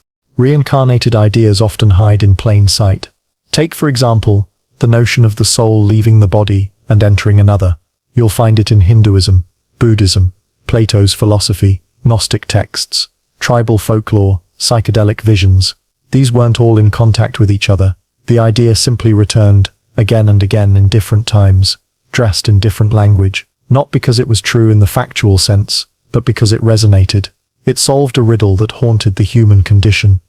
What happens to me after this? And so the idea endured. It reincarnated in poets, prophets, wanderers, and perhaps tonight, it reincarnates in you, if only for a moment. But reincarnated ideas don't always wear spiritual robes. They live in your everyday thoughts too. You might think you've come up with a clever observation, a bold insight, a profound metaphor. Then, days or years later, you stumble across a quote by someone from another century who said nearly the same thing. Not because you copied them, but because the idea found a similar doorway in your mind, a pattern it recognized. You were tuned to receive it, and it entered, unannounced, as if it had always belonged. This happens more often than we admit. You watch a film that moves you deeply, but why? Maybe it reminded you of something you read as a child, or maybe it echoed a myth that has echoed for centuries. The hero's journey. the sacrificial lamb, the fall, and the rise. These are not just narrative structures, they are ideas that reincarnate because we need them to, because they touch something universal. They're not true in the way facts are true, they're necessary. Even your personal beliefs, your worldview, your politics, your sense of meaning, are built from recycled material. You didn't invent your core ideas from scratch. They arrived piece by piece through conversation, literature, media, intuition. Some ideas settled in quickly, others slowly burrowed into you over years. Some you inherited from people you admire, others you adopted in rebellion, but most of them existed long before you. You are not their source, you are their steward. And like all things that reincarnate, ideas don't stay fixed. They change as they move. An idea about justice in ancient Athens might reincarnate in a modern protest chant. A medieval meditation on love becomes the chorus of a pop song. A stoic reflection on death reemerges in the language of therapy. The idea remains, but it sheds its skin. And this is how ideas survive. Not by clinging to their original form, but by adapting to new minds. There's a quiet beauty in this. It means you're not alone in your thoughts. Every time you imagine something that feels profound, you're joining a long lineage of others who've imagined it before. You're dreaming with ghosts. You're continuing conversations that have been ongoing for centuries. You don't have to start from zero. The ideas are already waiting for you. But there's also a quiet responsibility, because just as you receive ideas, you also pass them on. Every time you share a perspective, write a sentence, teach a child, or simply live according to what you believe, you're transmitting ideas. And those ideas will reincarnate in someone else. Maybe immediately, maybe generations from now. Your mind becomes a relay. What you carry will one day be carried by others. This isn't just poetic, it's literal. Epigenetics shows us that trauma and emotional patterns can be passed down biologically. Cultural studies show how values, fears, and archetypes move through time like DNA. Language itself is an inheritance of thoughts. Structures built by generations of minds shaping how we describe the world. You don't just receive ideas through thought. You live them, breathe them, become them. So tonight, pause for a moment and look inward. Which ideas have reincarnated through you? Which beliefs do you hold that feel older than your own experience? What stories live inside you that you've never questioned? And what new form might they take now that they've found you? Because here's the mystery. An idea is not reborn identically. It carries traces of its past. Yes, but it also becomes new through you. It combines with your memories, your language, your vision. It changes shape. And in doing so, it becomes ready to travel again into the next mind, the next moment, the next life. You are not the author of the idea. You are not the owner of the idea. You are the moment it chose to return. Let it pass through you with care. Let it leave something behind. And when it rises again in someone else, they still feel the echo too. Every night, billions of minds go offline. Eyes close, breath slows, the outer world dissolves. And yet something continues. Vivid scenes, impossible symbols, voices from nowhere, stories without logic but saturated with meaning. Dreams, we call them, but whose dreams are they really? You think you dream alone. But what if the fragments floating through your sleep are not yours alone at all? What if they're the residue of a shared, collective dream, the mental dust of all minds blending into one subconscious field? Imagine it. One vast psychological sky stretching over every sleeping human, filled with fragments of fears, memories, myths, and symbols, drifting from one sleeper to the next, a network of consciousness beneath consciousness. You dream of a staircase and don't know why, but somewhere, someone else is dreaming of falling, another of doors that won't open, another of a faceless crowd. The patterns overlap, they repeat, and in those repetitions lies the mystery of something larger, something collective. Carl Jung called this the collective unconscious, a realm of shared psychological inheritance. He believed there were ancient patterns, or archetypes, embedded in all human minds, shaping the way we dream, think, imagine. That's why so many dream motifs recur across cultures: the flood, the shadow, the wise old figure, the mirror. Even in people who've never met, never read the same books, never lived in the same century, these images echo, not because of communication, but because of something deeper: collective memory. But the collective unconscious isn't only mythic, it's emotional. Every trauma your culture carries, the wars, the losses, the griefs unspoken, filters into you silently. You dream of threats you've never personally faced. You fear abandonment with an intensity that doesn't match your life story. Perhaps that fear belonged to someone before you. Perhaps you are still breathing in the emotional residue of their dreams. This collective residue doesn't only rise at night. It bleeds into waking life. You may notice it in the background anxiety that seems to have no cause, in the sudden sadness that isn't tied to any event, in the way people across the world, without talking to one another, begin dreaming similar things during moments of collective upheaval. After natural disasters, after terrorist attacks, after global pandemics, there are spikes in dream reports containing shared imagery, collapsing buildings, rising water, broken clocks, strange masks, as if the world's unconscious is echoing through every mind at once. Even our digital landscape reflects this. Social media is a kind of waking dream, disjointed images, emotional symbols, compressed meanings. You scroll past 400 faces a day, and your brain absorbs fragments of all of them. Before sleep, these fragments swirl. Your personal dream merges with the collective stream. And so, when you dream of an unfamiliar person, or a setting you've never visited, perhaps you're not inventing anything. Perhaps you're accessing the communal archive, the residue of dreams stored in the silent network between minds. But where does this residue go when we wake? It doesn't disappear. It lingers. In your posture, in your hesitation, in your longing. The mind is porous. It remembers more than it admits. You may carry someone else's unspoken grief and interpret it as your own melancholy. You may feel exhausted, not because of your day, but because your dreams kept you busy with someone else's unfinished thoughts. The collective dream continues inside you, quiet, invisible, heavy. And yet, there's beauty in this too, because if you carry the residue of others, it means they carry you. Every dream you have sends ripples outward. Every insight you gain in sleep becomes part of the unconscious field. Even your healing matters, not just to you, but to the unseen network you're part of. You clear a fear, and somewhere, someone else finds their nightmare a little softer. You forgive a past wound, and the collective scar begins to fade. This is not metaphor. This is resonance. Thought, after all, is vibration, and vibration travels. So when you sleep tonight, consider this: you are not falling into darkness. You are merging into the shared sea of all dreaming beings. You might pass through your own memories. You might meet strangers you've never known. You might walk through symbols you can't decode. But in each of them, a residue is left. A trace, a soft impression, and that impression may carry forward into someone else's dream tomorrow night. This doesn't mean you lose yourself in the collective. In fact, it's the opposite. Within the shared dream field, your individuality matters even more, because you are the portal through which certain images, certain resolutions, certain awakenings can enter the stream. Your dream is not just yours, it's a contribution, a story offered back to the tapestry. This is why artists, poets, prophets, and mystics so often speak of dreams not as private visions, but as messages. They are the interpreters of the collective dream. They pull from the residue and shape it into language. They give the unspeakable a voice. They reflect what others feel but cannot express. And when you read their work, when you hear a phrase that resonates so deeply, it feels like your own memory. What you're really feeling is recognition, not of the artist, but of the dream you both passed through. So tonight, as you drift into sleep, release the idea that dreaming is solitary. Imagine instead that you are entering a vast hall filled with sleeping minds.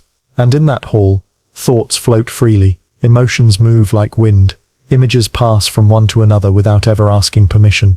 You will dream, others will dream, and together, without knowing it, you will shape a world. Let it happen. Let the residue settle. And when you wake tomorrow, don't rush to forget. Some part of what you dreamed may not be yours alone. It may belong to all of us. Or perhaps, to someone who is still dreaming you. Inside your head, there's a constant stream of noise, a voice narrating your every move, commenting on your failures, planning your next sentence, reliving old moments. You've likely assumed this inner chatter is personal. Your thoughts, your concerns, your mind doing what minds do. But pause for a moment.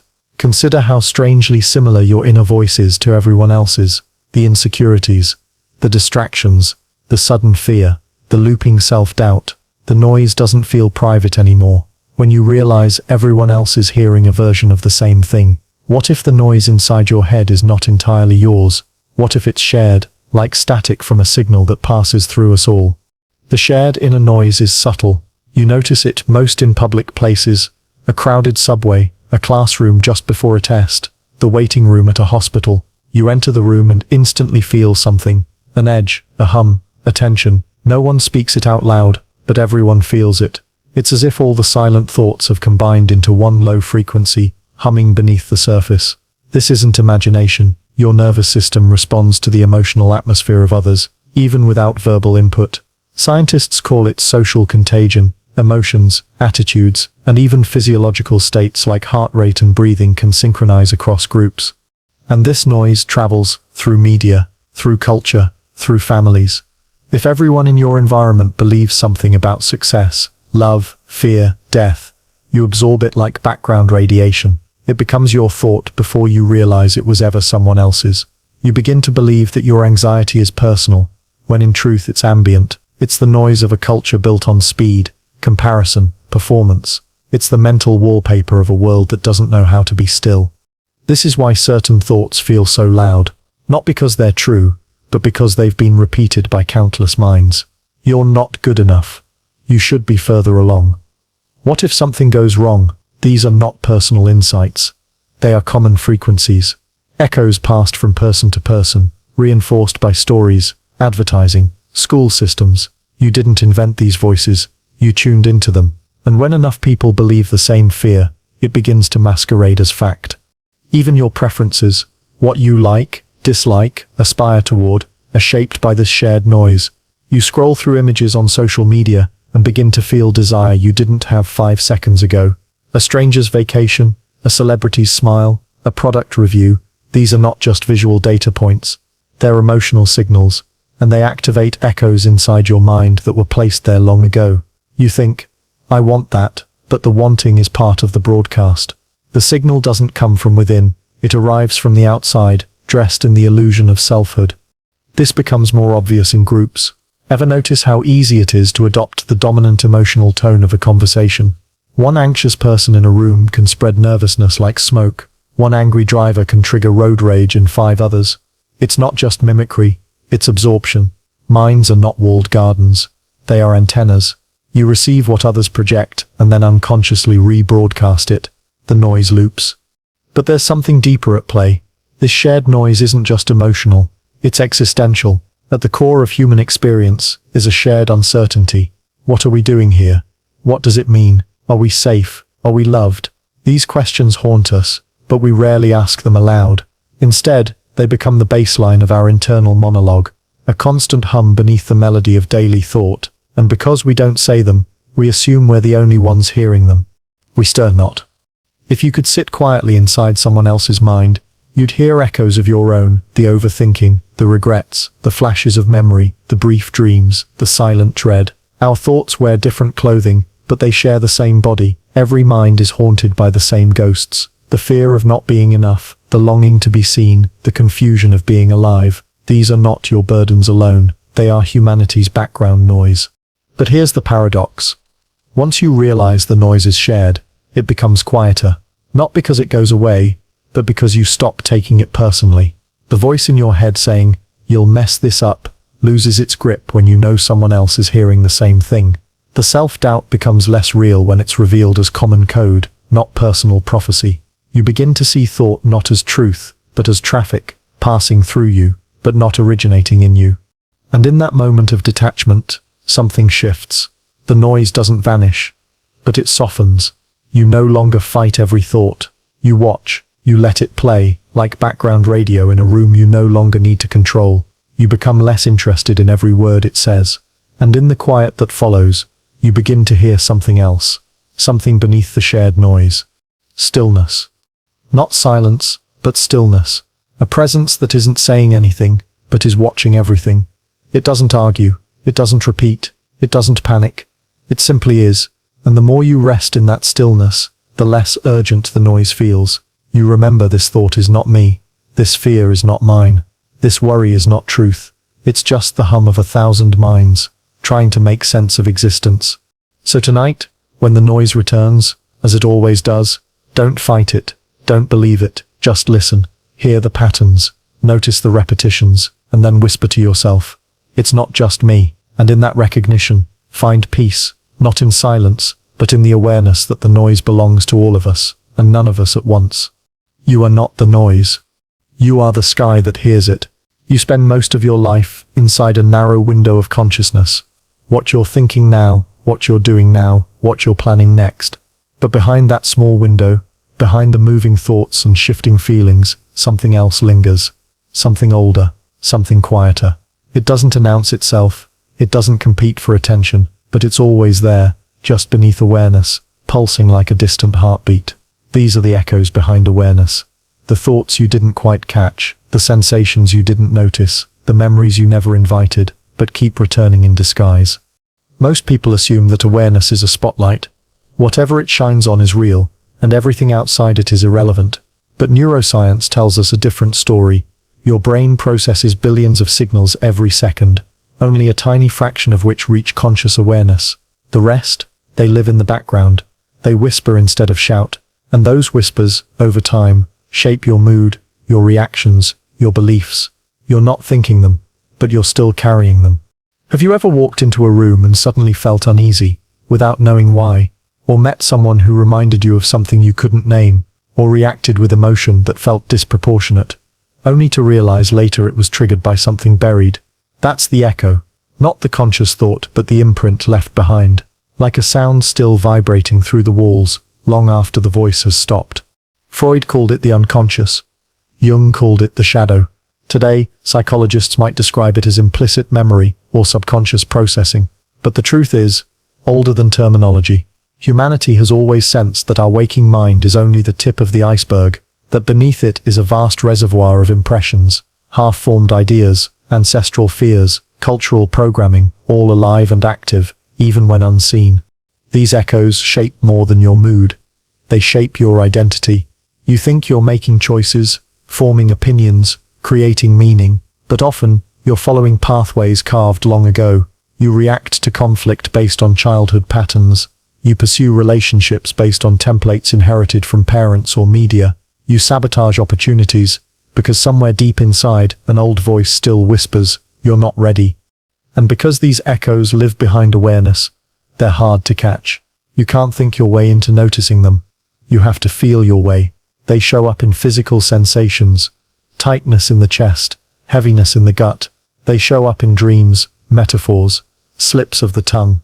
They show up when you're quiet enough to hear what's underneath your own explanations. But here's the paradox. You don't need to decode every echo to be free of it.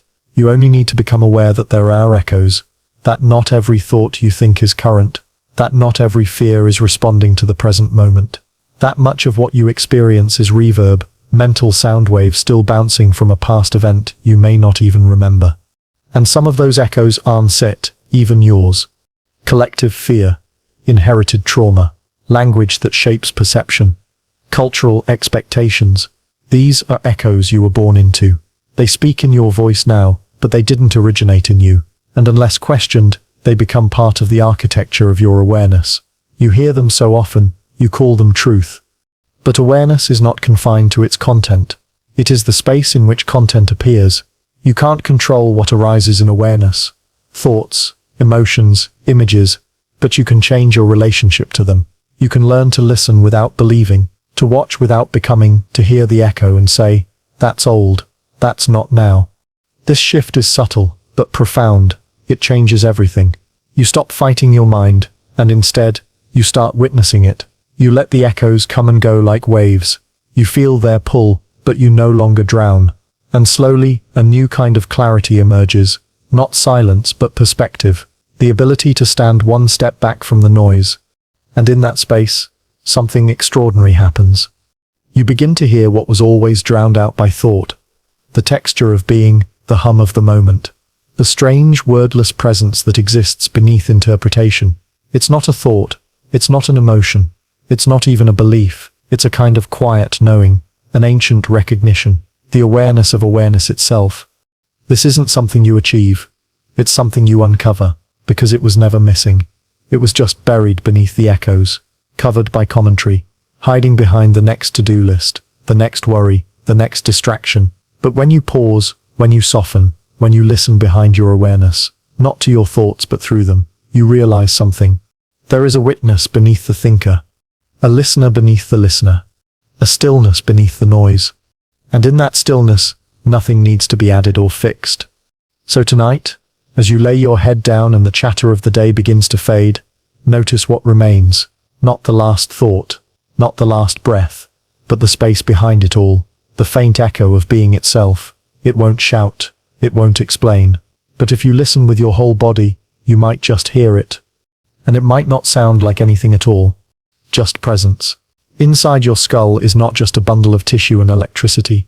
It's an acoustic chamber, a place where everything you've ever heard, thought, or felt continues to echo long after the initial sound has ended.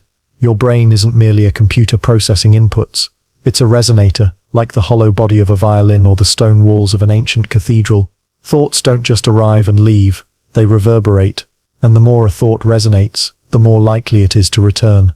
That's how identity is formed, not through facts, but through resonance. The brain is shaped by experience.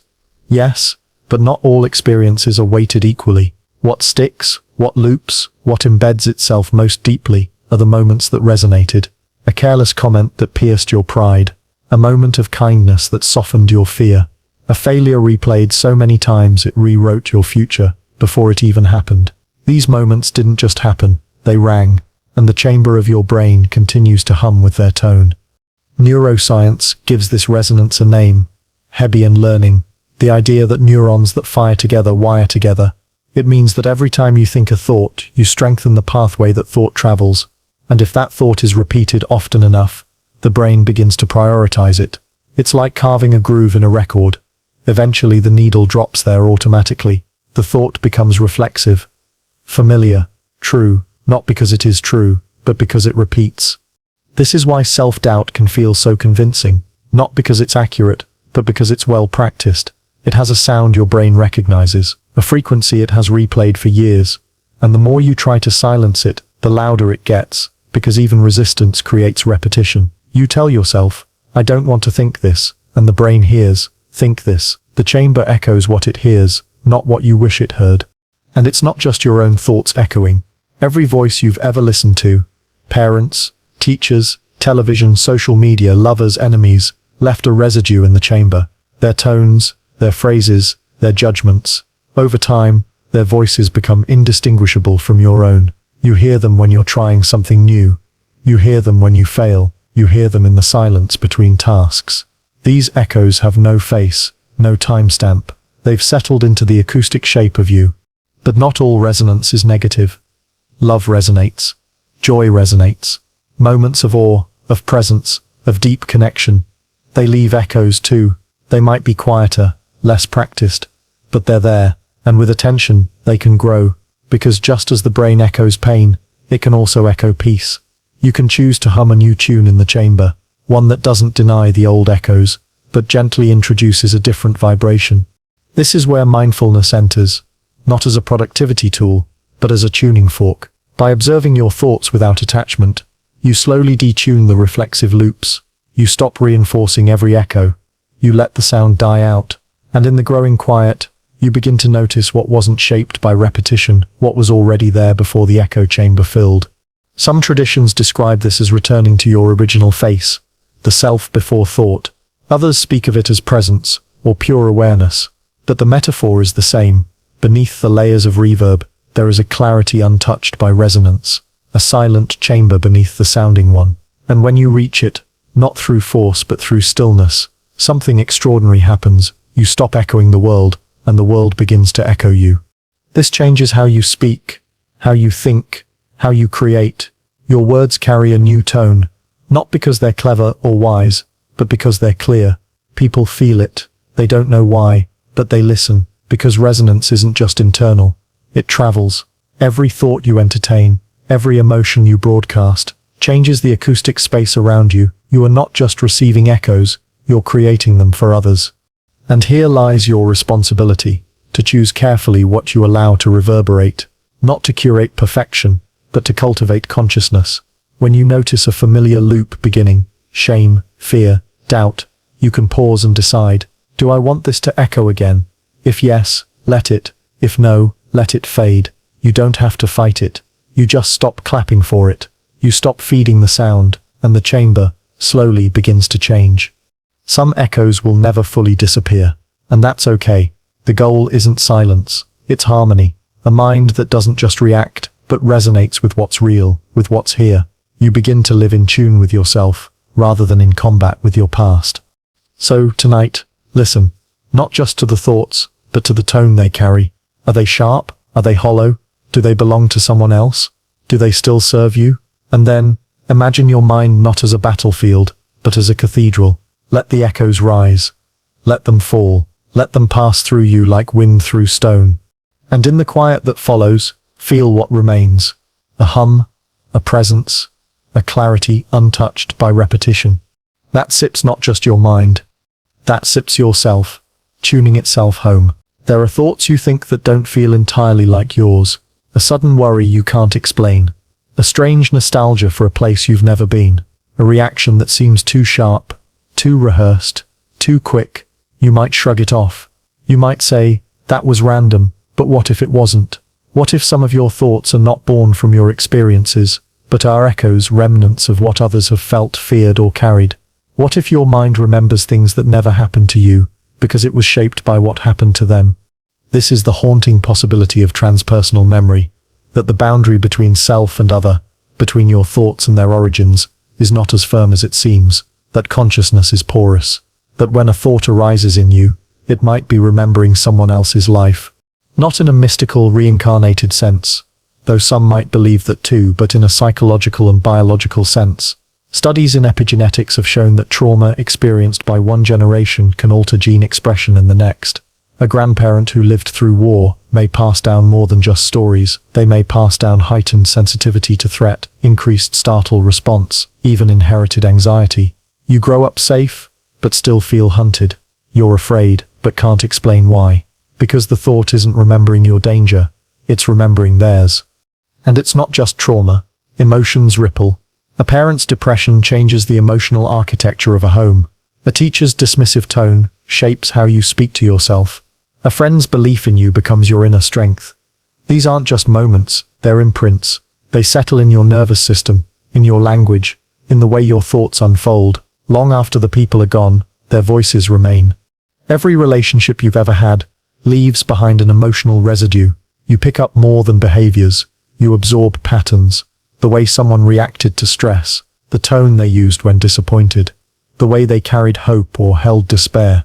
These patterns become the background code in your own mind, not through imitation, but through absorption. This is why some thoughts feel older than you. Why some ideas seem to speak from a place you don't remember entering. It's as if thought itself is a form of remembering, not just of your past, but of the collective experiences that built the environment your mind was shaped in. Even your language participates in this inheritance. The metaphors you use carrying the weight, fighting demons, looking for light, aren't just poetic flourishes, they're shared emotional maps, passed from generation to generation. You speak them without realizing they come from others. You use them to make sense of your own experience, not knowing you're walking paths that were paved by someone else's pain or someone else's insight. This doesn't mean your thoughts are impure or false. It means they're communal. Consciousness is not a closed room. It's an open field. Thoughts travel through time by living in minds, and each time you think one, you give it a body again. You are not just thinking, you are remembering. And this remembering can be sacred. It connects you to others in ways that words alone cannot. You might read a line of poetry and feel something move in your chest, an ache you didn't know had a name. That's the thought remembering others. The poet reached through time and awakened a part of you you didn't know was sleeping. You weren't just moved, you were recognized. But this also means your thoughts carry responsibility, because what you think doesn't stop with you. It enters the field. It resonates. Your children may not remember your words, but they'll inherit your emotional patterns, your silence, your fears, your unspoken grief. They'll echo, not as memory, but as instinct, not as stories, but as thoughts that don't know where they came from. And so, healing becomes more than personal. When you examine a fear and choose not to feed it, you interrupt the cycle. When you soften your anger instead of releasing it, you break a link in a long chain. When you forgive someone who doesn't deserve it, you free future thoughts from repeating the same loop. You're not just thinking differently, you're remembering differently. And in that remembrance, something deeper wakes, a kind of compassion. You realize that many of your thoughts were never chosen. They were inherited, absorbed, echoed, and so were everyone else's. That critic in your life, they're echoing someone else's doubt. That person who hurt you, they're haunted by thoughts they didn't plant. We're all remembering things that didn't start with us. And once you see this, empathy becomes easier. Not because you excuse the harm, but because you understand the echo. This is what it means to be human. To think with a mind shaped by other minds. To carry sorrows you never earned. To dream in symbols you never chose. But also, to awaken, to question, to gently untangle the threads. To ask, is this thought truly mine? Is this fear still necessary? Is this belief still alive, or just well practiced? Tonight, as thoughts begin to settle, and your mind prepares for sleep, listen closely. You may hear a familiar worry, an old regret, a pattern you thought you had outgrown. Don't panic. Just ask, who is this thought remembering? And wait, let it pass. Let it echo. Let it teach you. And then, in the space that follows, invite something new. A thought that remembers not fear, but peace. Not survival, but softness. Not history, but possibility. You are not only the echo, you are the place it lands. And what you do with it becomes someone else's memory. There's a voice you hear every day. It comments on your choices, narrates your actions, rewrites your memories, plans your future. It tells you who you are, who you should be, what you've done wrong, what you might do next. It seems like an unshakable presence, so familiar you barely notice it anymore. But if you sit in silence long enough, something strange begins to happen. The voice reveals its hollowness. It speaks, but there's no one speaking. You listen, but there's no source. It's a sound without a speaker, a whisper without a mouth. The voice, you begin to realize, isn't. The illusion runs deep. The voice doesn't just imitate your language, it imitates your personality. It speaks with your anxieties, your humor, your intellectual posturing. But when you try to trace it, to find where it's speaking from, it slips through your grasp. You chase it back to a memory, a belief, an emotion. But the origin always recedes. It's like trying to find the end of a mirage. The closer you get, the more it vanishes. This realization is unsettling. You've lived your whole life believing that the inner voice is your most intimate companion, that it's the essence of your selfhood, the proof that you exist. After all, who else could be thinking your thoughts, doubting your motives, narrating your life? But when you really listen, with full awareness, you start to feel the disconnect. The voice speaks at you, not from you. It talks in loops, repeats phrases, uses tones you've heard before. It sounds like you, but it's more of a mimic, a narrator stitched together from memory, habit, and rehearsal. This voice is not evil. It's not your enemy. But it is mechanical. It operates more like a script than a soul. It recycles. It replays. It repeats. Its job is not to discover truth. It's to maintain continuity. It wants your sense of identity to remain coherent. Even if it means clinging to outdated stories, it would rather be consistent than correct. And because you've mistaken it for you, you let it steer your life. But here's the paradox. You don't create the voice, and you don't control it. It arises on its own, speaks without invitation. If you've ever tried meditation, you've seen this clearly. You sit with the intention to be still, and within seconds the voice intrudes. It tells you you're doing it wrong. It critiques your breathing.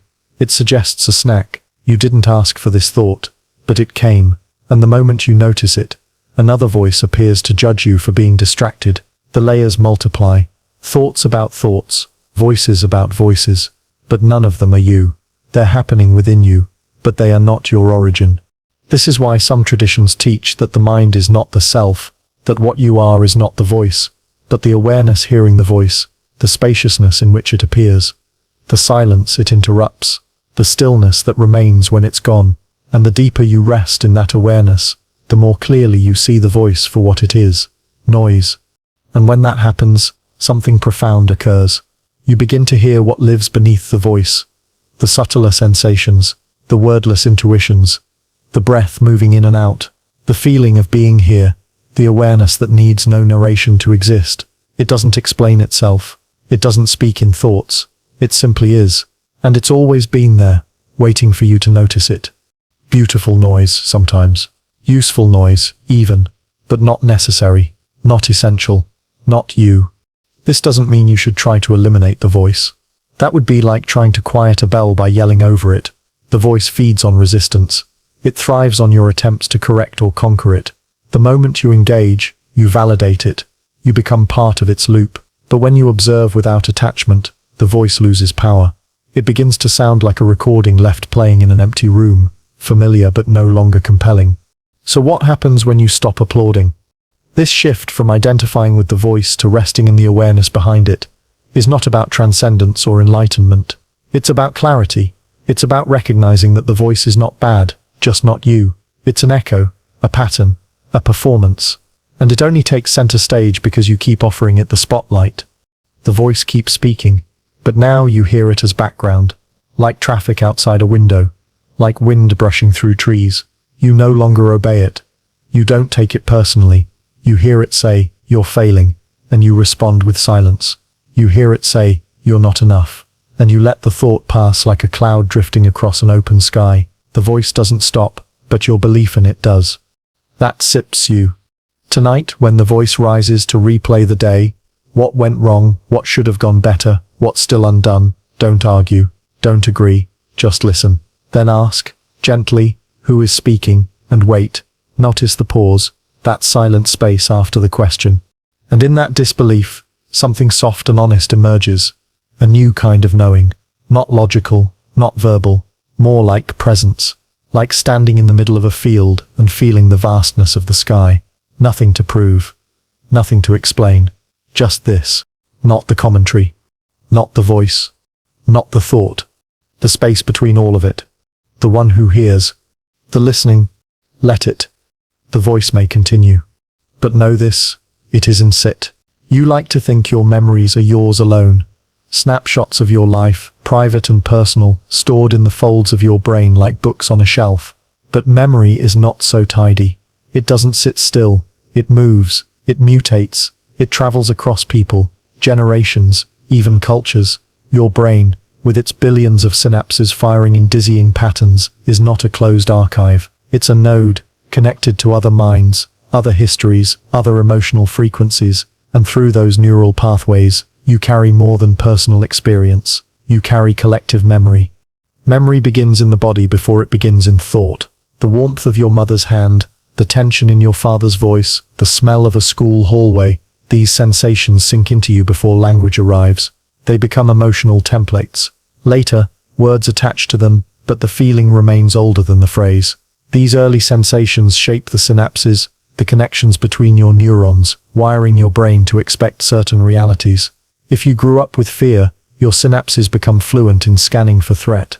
If you were held with love, they tune to connection. But these patterns are not yours alone.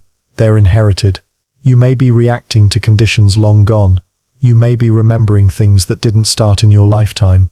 Studies in epigenetics show that trauma can leave chemical markers on genes, influencing how they're expressed in future generations. A fear response encoded in your grandmother's body may shape your own reactions today. You're scared, not because of what happened to you, but because of what happened through you. Your brain fires as if it remembers, because in some way it does. This is the idea of collective memory, not metaphorical but biological and cultural. Think of your mind as part of a larger network, like a city connected by invisible trains. Every conversation you've ever had, every movie you've watched, every lullaby you've heard, has built tracks between you and others, and memory rides these tracks. You remember more than you've lived. You inherit perspectives, gestures, phrases.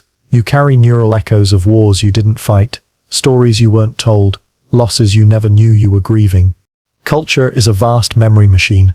Its art, its rituals, its language, all designed to encode and transmit collective experience. The myths you absorbed as a child are not just entertainment. They are memory bundles, archetypes, scripts. They shape your expectations without you noticing. Why do you expect love to feel like rescue? Why does freedom feel like escape? Why does aging feel like diminishment? These are not conclusions you reached on your own. They're inherited beliefs, carried through the synapses of a collective mind. And this is why some of your most powerful memories are laced with emotions that feel bigger than they should. A moment of rejection that floods you with disproportionate despair. a praise that feels like sunlight after 1,000 winters. These aren't just reactions, they are activations.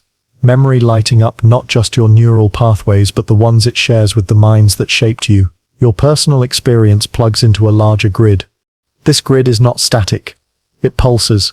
It responds to the cultural climate. After global tragedies, even people thousands of miles away report more vivid dreams, more emotional disorientation, more intrusive thoughts. Why? Because collective memory is being updated.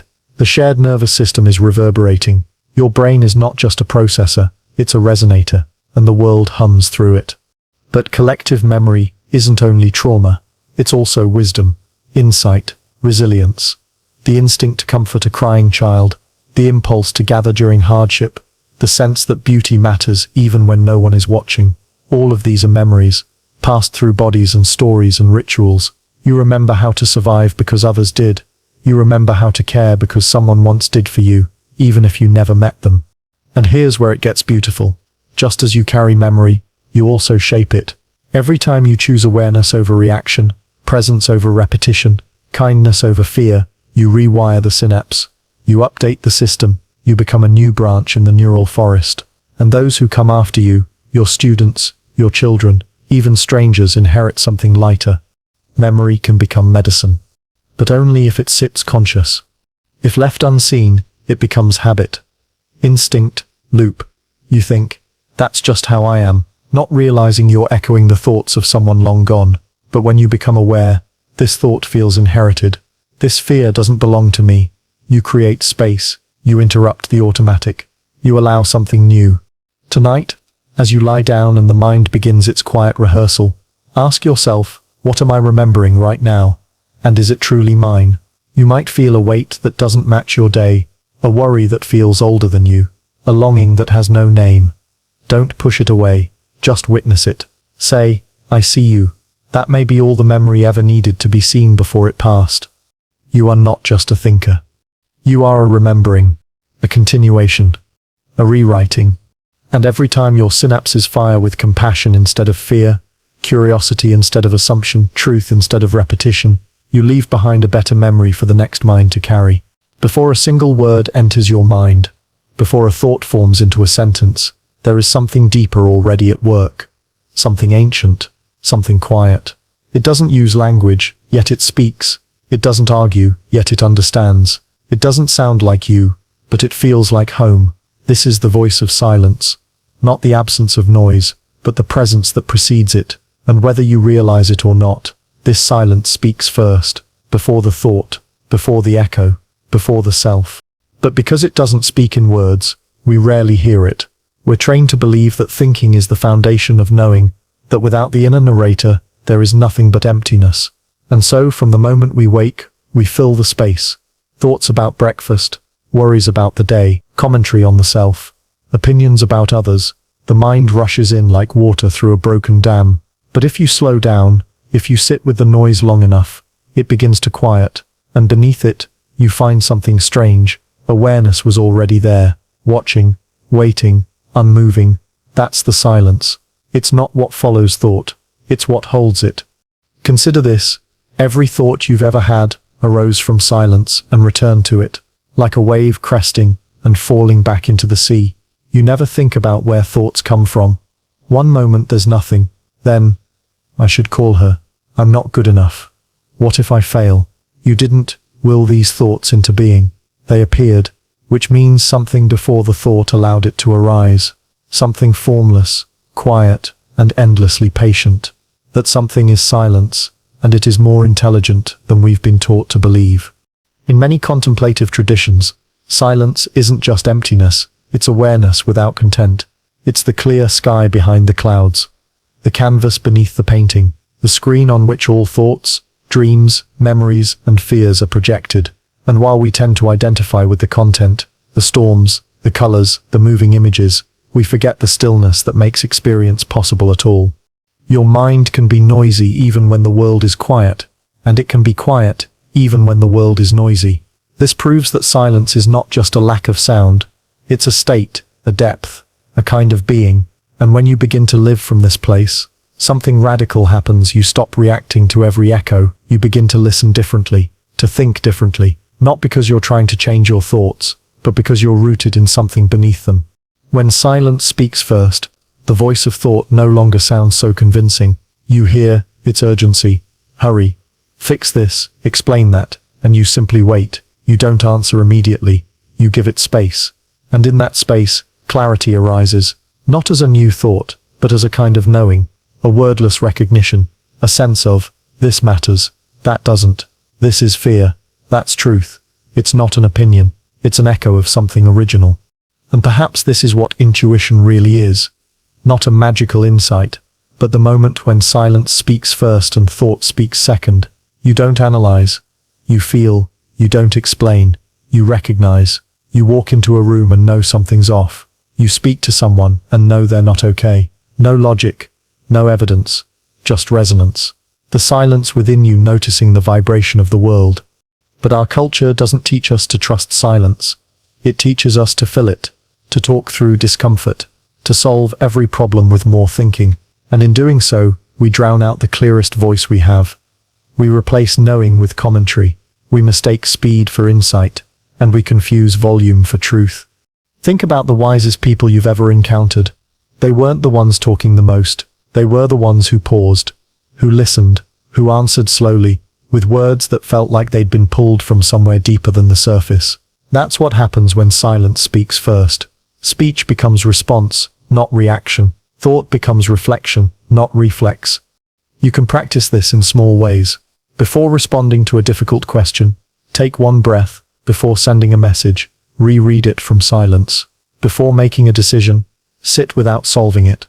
Let the noise play itself out. Let the thoughts rise and fall. Don't rush to catch them. Let the silence speak first, and then act. You might find that the action looks the same, but feels entirely different, because it's no longer a performance. It's a movement from stillness, a gesture from awareness, and it resonates, not loudly, but deeply.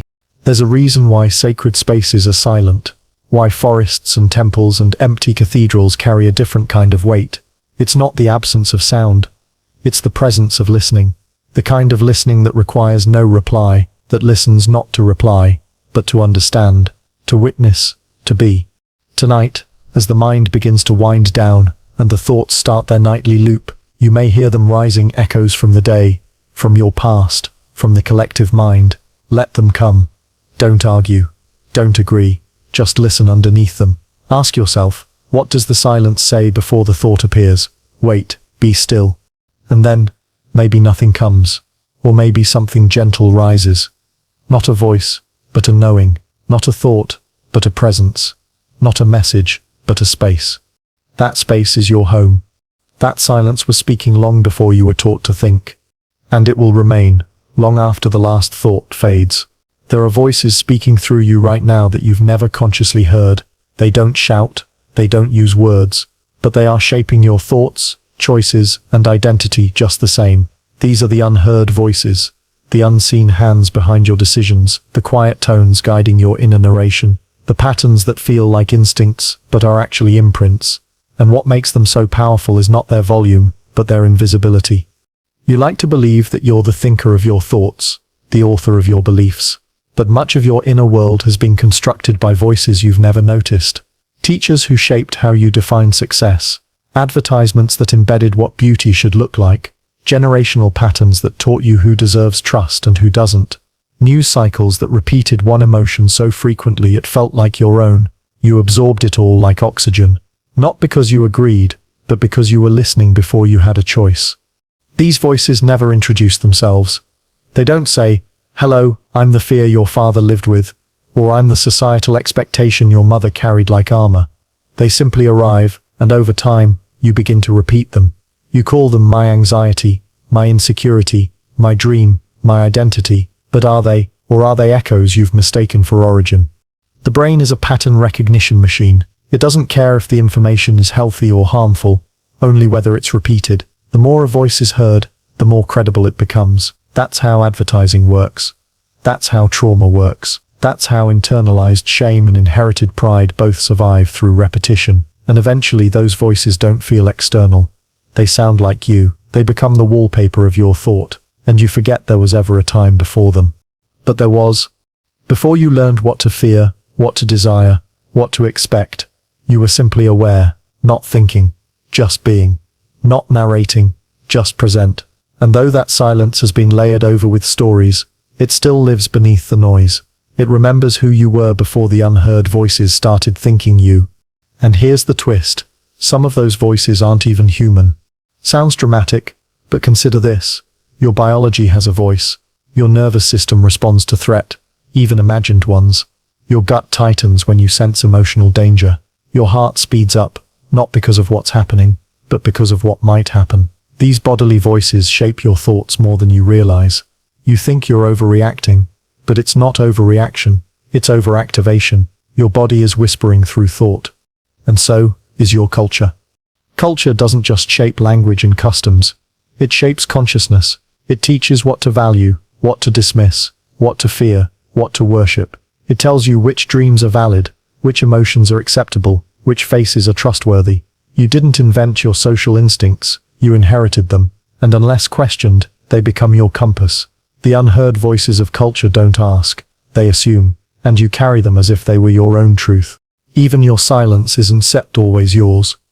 You hesitate to speak in a room full of people, not because you have nothing to say, but because the voice of old rejection still echoes. You hold back a question, not because it's irrelevant, but because a long-forgotten teacher once made you feel foolish for asking. You dim your joy, your ambition, your curiosity, not for logical reasons, but because somewhere along the line, an unheard voice decided it was safer that way, and you listened.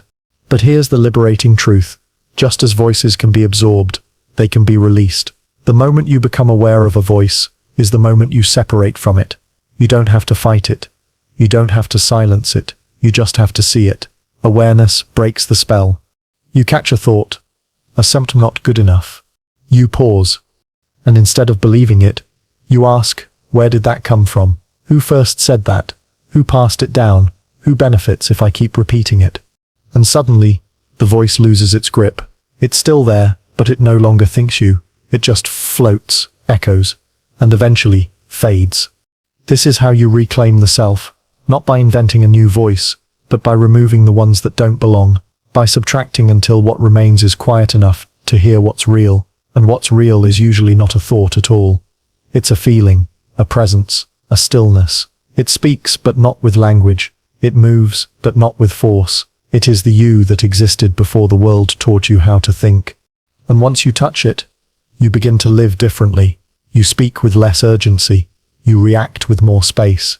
You ask, not just what do I think, but who taught me to think this way? You stop blaming yourself for the noise and start noticing the radio towers you were raised near. Tonight, as the final thoughts of the day drift through your mind, try not to judge them. Just watch. Listen. Observe how many of them carry voices that sound older than your own, that speak in tones that don't quite fit, that echo with stories that never belonged to you. And then, breathe. You don't have to argue. You don't have to obey. You just have to remember. You are not the voice. You are the space it tries to fill. You've been told that thoughts are private, that what happens in your mind is sealed within your skull, contained, invisible, yours. But look closer. Think of how quickly a single idea spreads, how one person's panic ignites a crowd, how a sentence on a screen can spark outrage in thousands, how a story whispered once can shape belief for generations. Thought, it turns out, isn't just a function of the individual mind, it's a force, a wave, a contagion. Contagion doesn't require permission. It doesn't wait to be invited. It spreads because it can.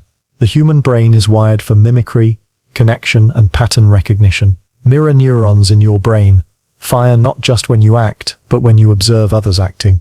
You smile when someone smiles. You cringe when they trip. You feel discomfort when someone else is anxious, even if their anxiety has nothing to do with you. But this doesn't stop at behavior. It extends into thought. Someone else's idea can enter your awareness, hijack your emotions, and rewire your beliefs, all without you noticing it arrived. Every time you scroll through a feed, you're exposed to other people's thoughts, distilled, exaggerated, sharpened for reaction. A meme, a headline, a comment section full of certainty. You might not believe any of it at first, but thoughts don't need your belief to infect you. They just need repetition. attention, a crack in the wall, and soon you find yourself repeating phrases you never examined, fearing things you never questioned, craving outcomes you didn't choose. That's how thought spreads, not through logic but through frequency. It's less like debate and more like a virus.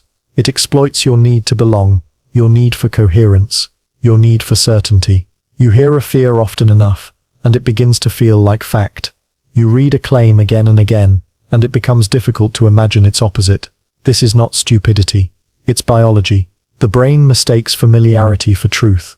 The more often you hear a thought, the more your neurons reinforce it. Over time, it becomes automatic. You're not thinking, you're relaying. This isn't always malicious. Contagious thought can uplift. Kindness is contagious. So is gratitude, laughter, hope. One person can hold calm in a room full of stress and change the whole atmosphere. The difference is helpful thoughts often spread through presence. Harmful thoughts often spread through urgency. One invites you to slow down, the other demands you react. But most of us never pause to ask, where did this thought come from? Who thought it first? Who benefits if I believe it? Instead, we internalize. We rehearse. We mistake volume for validity. And slowly the mind becomes filled with voices that never belonged to us in the first place. Consider how entire generations inherit thought systems, political ideologies, religious doctrines, cultural myths. These aren't personal insights. They're inherited thought clusters, bundled ideas handed down like furniture. You may live your whole life inside someone else's framework, without ever opening the door. That's the power of contagious thought. It doesn't just change what you think, it changes what you think is possible to think. And because this transmission is invisible, it often feels like intuition, like I just feel this way. But not every feeling is yours. Not every fear is yours. Not every fear is yours. Not every judgment you carry is a product of careful discernment. Many are hand-me-downs from the collective mind. But once you begin to see thought as contagious, a new responsibility arises, not to isolate, but to become immune. Not by rejecting all influence, but by cultivating awareness, by learning to recognize the difference between a thought that arrived and a thought you discovered. So how do you build immunity? By slowing down. When a thought enters your mind, especially one that sparks urgency, outrage, or fear, don't act on it. Don't argue with it either. Just pause. Ask, is this mine? Do I recognize its voice? Have I heard this before? Not every thought deserves a reaction. Some only want to reproduce. Second, notice the spaces that increase your susceptibility. Are there certain people, platforms, environments that fill your mind with noise, that leave you echoing phrases or emotions hours after you've left? You're not weak for being influenced. You're human, but you can choose your exposures more consciously. Thought may be contagious, but so is clarity. And third, be mindful of the thoughts you share. Every word you speak, every sentence you post, every idea you repeat becomes part of someone else's mental ecosystem. You may never know who it reaches, but it reaches. Thought is vibration, and you're always broadcasting. This means your inner work isn't selfish. It's public service. Every fear you face, every belief you examine, every inherited voice you quiet, reduces the volume of noise in the collective. You clean the air, you become a filter, and that matters, because someone somewhere will breathe in your thoughts next. So tonight, as your mind begins its nightly download, watch what arrives. You'll hear old thoughts, new worries, stray ideas from strangers. Don't resist them, but don't believe them either. Just observe, track their path. Listen for the echo. Ask gently, who thought this first? And do I need to think it again? And in that space, you begin to think, not as reaction, but as choice. Not as echo, but as awareness. The contagion stops here, or changes form, or becomes something else entirely. You don't have to quarantine your mind. Just stop letting every thought live rent-free. Thought may be contagious, but consciousness is sovereign. You've likely had the feeling before, that uncanny moment when a thought arises in your head, perfectly formed, yet oddly unfamiliar. It didn't feel born, it felt replayed, as if your mind were not an author, but a recycling station, sorting through used thoughts, old narratives, and forgotten voices that never truly left the system. This is the illusion we live inside. That thought is original, that each idea arrives fresh, untouched by history. But what if most of your mind stream is just repurposed debris, a second-hand echo looping again and again? Let's begin with language. Every thought you form is shaped by words, but you didn't invent the language you think in. You inherited it, and language comes with baggage, built-in metaphors, cultural priorities, silent assumptions. In English we spend time, fight illness, waste energy. These aren't neutral terms. They structure how you perceive the world. Even the way you feel emotion, love, sadness, anger, has been molded by vocabulary. A person with 100 words for grief experiences sorrow differently than someone with only 2. The thought arises, yes, but it's filtered through a pre-constructed grid. You're not thinking, you're translating within the limits of someone else's linguistic legacy. And that sip's just the beginning. Ideas don't only recycle through individuals, they loop through civilizations. Philosophies fall in and out of fashion like seasons. The Greeks debated the illusion of the self. Medieval mystics questioned reality. Enlightenment thinkers circled back to determinism. Even our most revolutionary theories are echoes of ideas once cast aside, now dusted off and renamed. Nothing is truly lost in the mind stream. It just changes costume. Consider how often you revisit the same thoughts.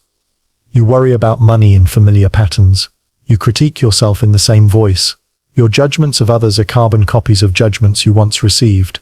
The specific content may vary, new names, new places, but the structure remains.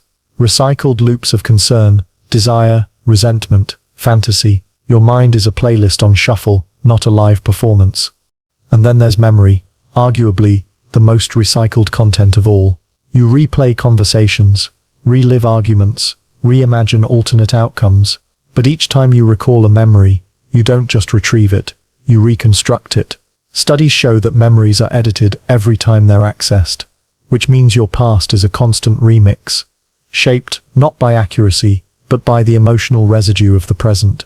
You're not remembering, you're recycling, with each version more distorted than the last, yet feeling more familiar. This gives rise to a strange comfort, the illusion of continuity, but comfort is not clarity. Even your dreams draw from the same well. Dreams are mosaics of past experiences, borrowed symbols, cultural archetypes, the faceless figures, the falling, the teeth. These aren't your private symbols, they're collective, which means even your unconscious isn't fully yours. You're dreaming inside a cultural echo chamber, where every image is second-hand. So where, then, is you in all of this? The answer isn't disappearance, it's awareness. Recycling isn't the enemy, it's the default. The danger comes when you mistake the recycled for the real, when you believe that, because a thought is loud, it must be true, because it's persistent, it must be important. But what's loud and persistent in a landfill isn't treasure, it's just what's never been composted. Here's the paradox. Awareness begins not by escaping the mind stream, but by noticing its loops. The more often a thought returns, the more likely it's stuck.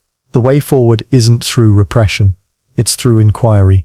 Where have I heard this before? Whose voice does this resemble? What fear is this echoing? These questions loosen the illusion. They shift you from passenger to witness. Recycling, after all, is only harmful when unconscious. But when observed, it becomes transformation. A discarded belief becomes wisdom. A repeated fear becomes compassion. A looping narrative becomes art. The same content filtered through presence becomes something entirely new. And it's not just about stopping the loops. It's about curating them, choosing which thoughts to revisit, which memories to reshape with new meaning, which voices to retire. You can't control what thoughts arrive, but you can decide which ones stay. You can compost the useless, repurpose the wounded, and amplify the rare sparks of truth that occasionally float through. Even creativity, often hailed as the domain of originality, is mostly sophisticated recycling. Great artists steal, it's said, but they don't steal at random. They filter, they fuse, they repurpose with intention. The truly awakened mind doesn't reject the recycled, it refines it. It turns echoes into symphonies. And this leads to the most freeing realization of all. You were never meant to be a blank slate. You were meant to be a filter, a node in the collective network of thought. What moves through you is ancient, but it becomes yours only when you see it for what it is. So, as you drift tonight into the quiet space beneath the mind stream, listen for the recycled thoughts, welcome them, watch them spin, don't resist them, but don't obey them either. They're just old waves passing through. You are the silence they arrive in. You are the space they echo within. You are not the thought. You are the recycler, now conscious. Imagine standing at the edge of a vast ocean, not of water, but of thought. Beneath its surface, currents swirl invisibly, carrying with them fragments of memory, archetypes, biases, dreams, and assumptions. These aren't just your thoughts. They're not even limited to your time. They belong to everyone who has ever lived, and everyone who is still living. This is the collective thought field. You don't just think inside your own head. You think inside a shared atmosphere. Your mind is a wave in a sea of minds. Carl Jung called these deep currents the collective unconscious, shared structures of experience inherited across generations. Myths, dreams, fears, even symbols you've never been taught appear in your imagination because they've always been in the water. Think of the serpent as danger, the tree as life, the mother as nurture. No one gave you these metaphors. They were already in circulation before you arrived. You absorbed them without asking. You're not creating meaning, you're interpreting the signals of a communal mind. And that communal mind never stops broadcasting. In every era, the dominant thoughts of the time shape the available mental bandwidth. In a tribal world, survival and ritual dominate. In industrial societies, logic and progress prevail.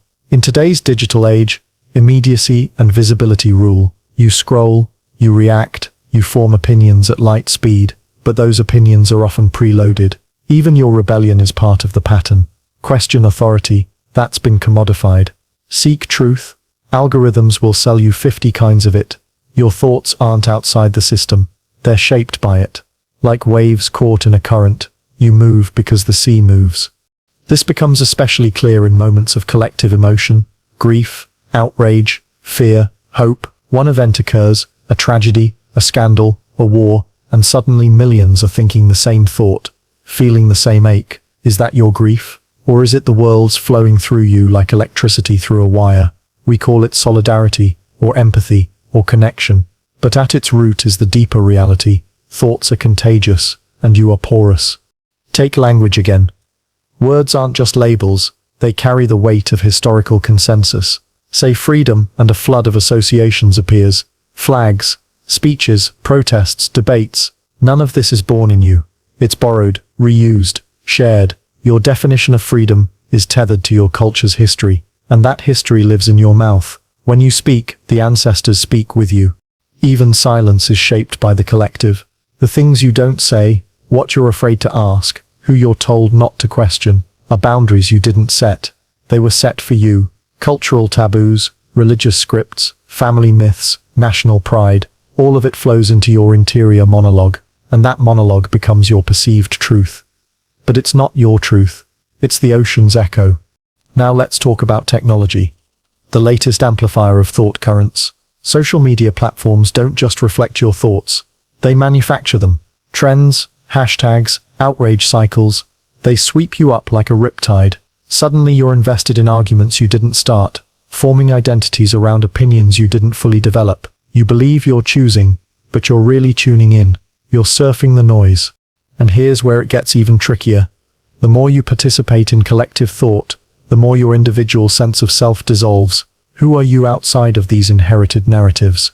What remains when you subtract every opinion you picked up from a book, a teacher, a parent, a post? The answer is often silence or fear. Because the self, it turns out, is not a solid rock. It's a temporary whirlpool in the ocean, a swirl of content borrowed from everyone else.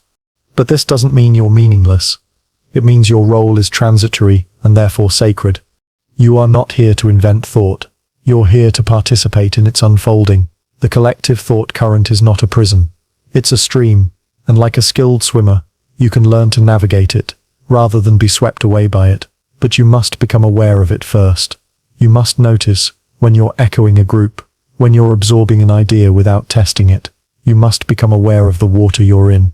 Ask yourself often, where did this thought come from? Who benefits if I believe this? Is this feeling truly mine, or is it atmospheric? These are not questions of doubt. They are invitations to clarity. Because once you see the current, you can choose how to move in it. You can become the silent watcher of collective storms. You can ride the waves without losing your balance, and most importantly, you can begin to seed the current with something rare intention. The most powerful thinkers throughout history weren't those who invented new ideas from nothing. They were those who observed the currents and redirected them. They didn't resist the ocean. They listened to its rhythms and then whispered something new into its waves. Tonight, as you drift deeper, feel the pull of those invisible tides. You are floating in thought, not just your own. Some of it is ancient, some of it is trending, but all of it is moving. Let it pass through you, let it wash over your awareness, without drowning your stillness. You are not the current. You are not the echo. You are the awareness listening beneath the roar. And in that stillness, the real thought might finally arise, not from the world, but from the quiet beneath it.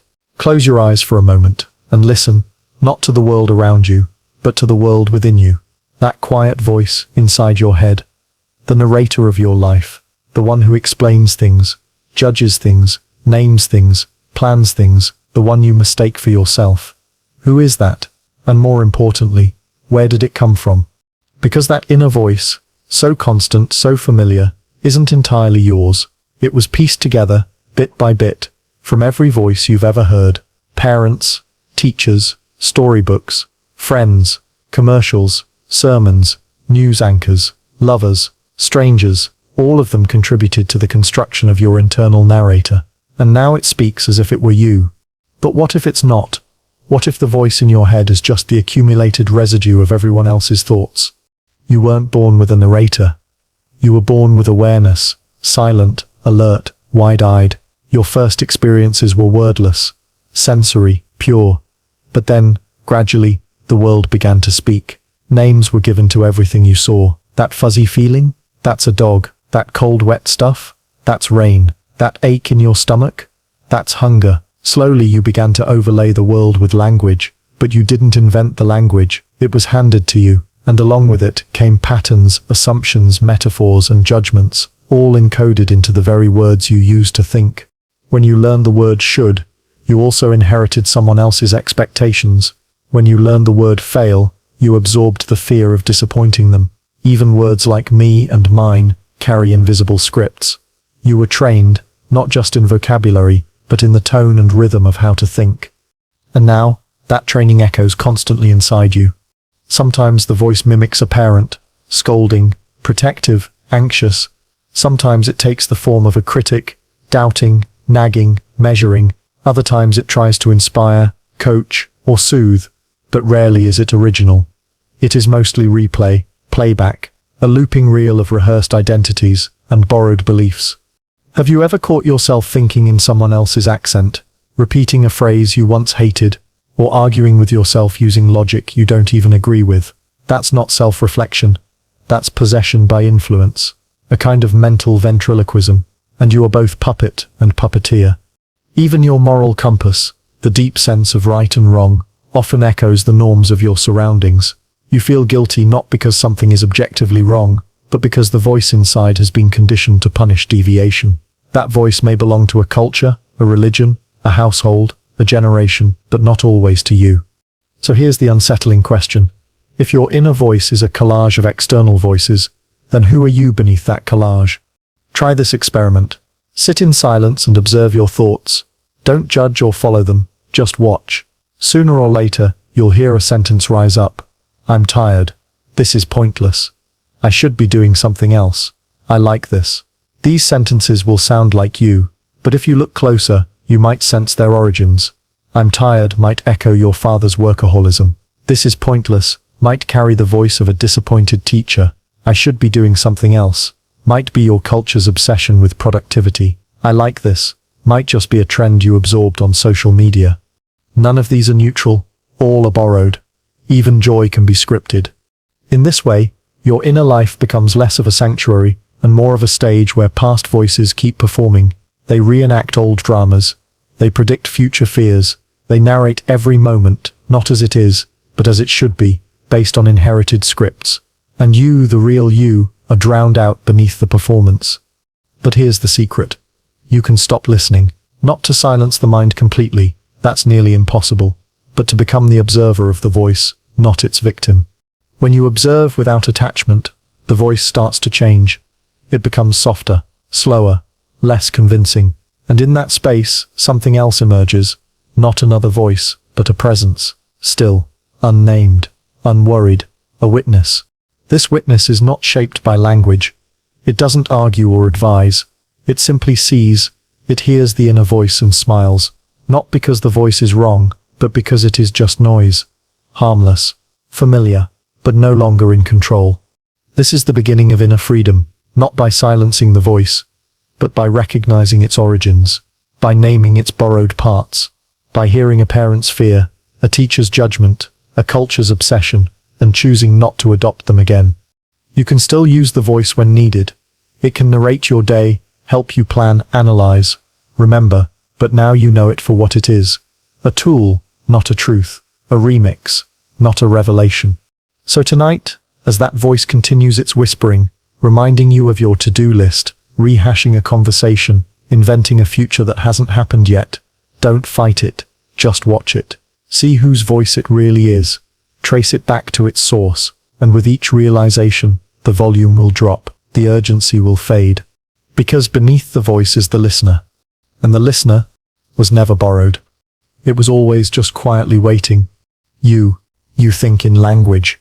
But what if language is what's thinking you? Let that idea echo for a moment. We often assume that language is just a tool, something you use to express your ideas, a servant of thought.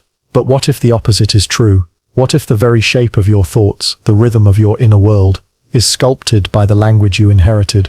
What if every sentence in your head is a cage built by someone else, and every thought is simply the echo bouncing inside? Before you had words, you had experience. You felt hunger before you knew the word hunger. You felt love, fear, pain, warmth, pure sensations, unfiltered, undefined. But once language arrived, it didn't just help you communicate, it categorized. It simplified. It compressed vast oceans of feeling into tiny, rigid containers.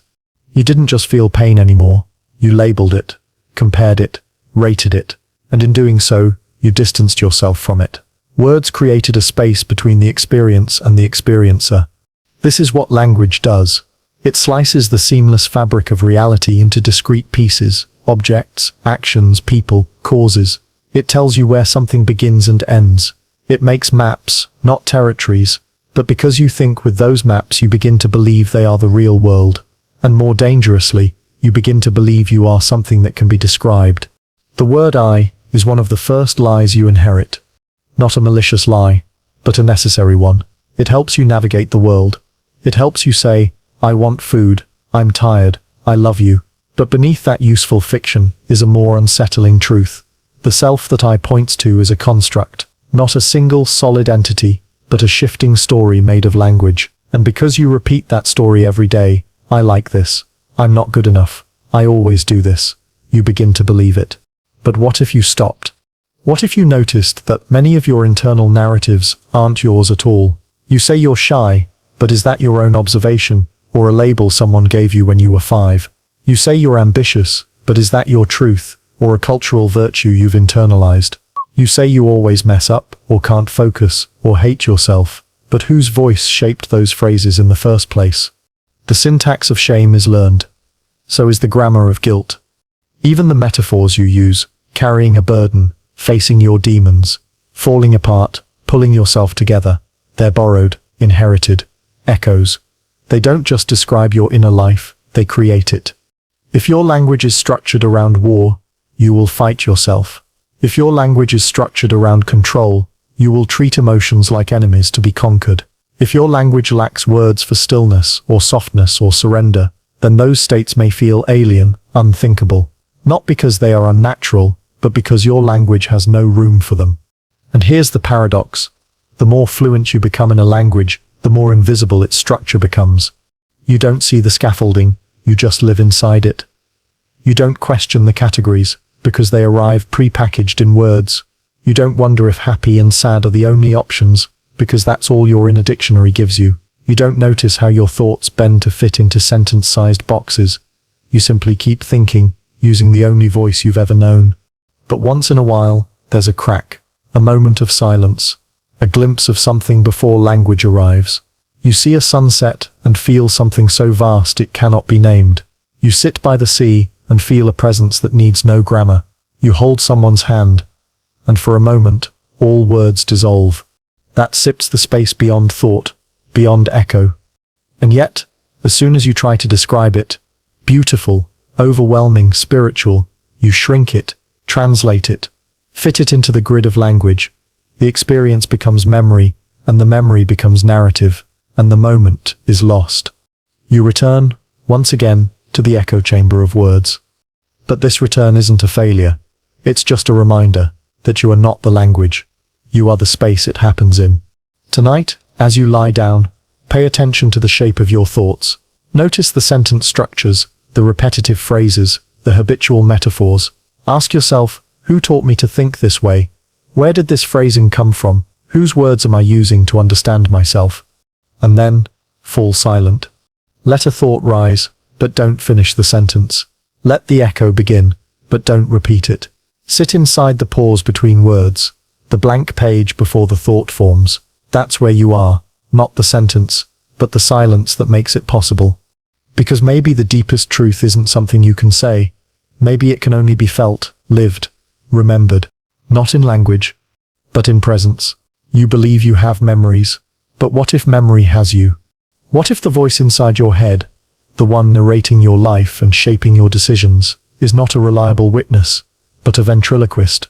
What if your memories are less like photographs and more like whispered stories passed from one ghost to another, growing blurrier each time they're retold? What if your entire identity is a script written by recollection, but authored by something or someone else?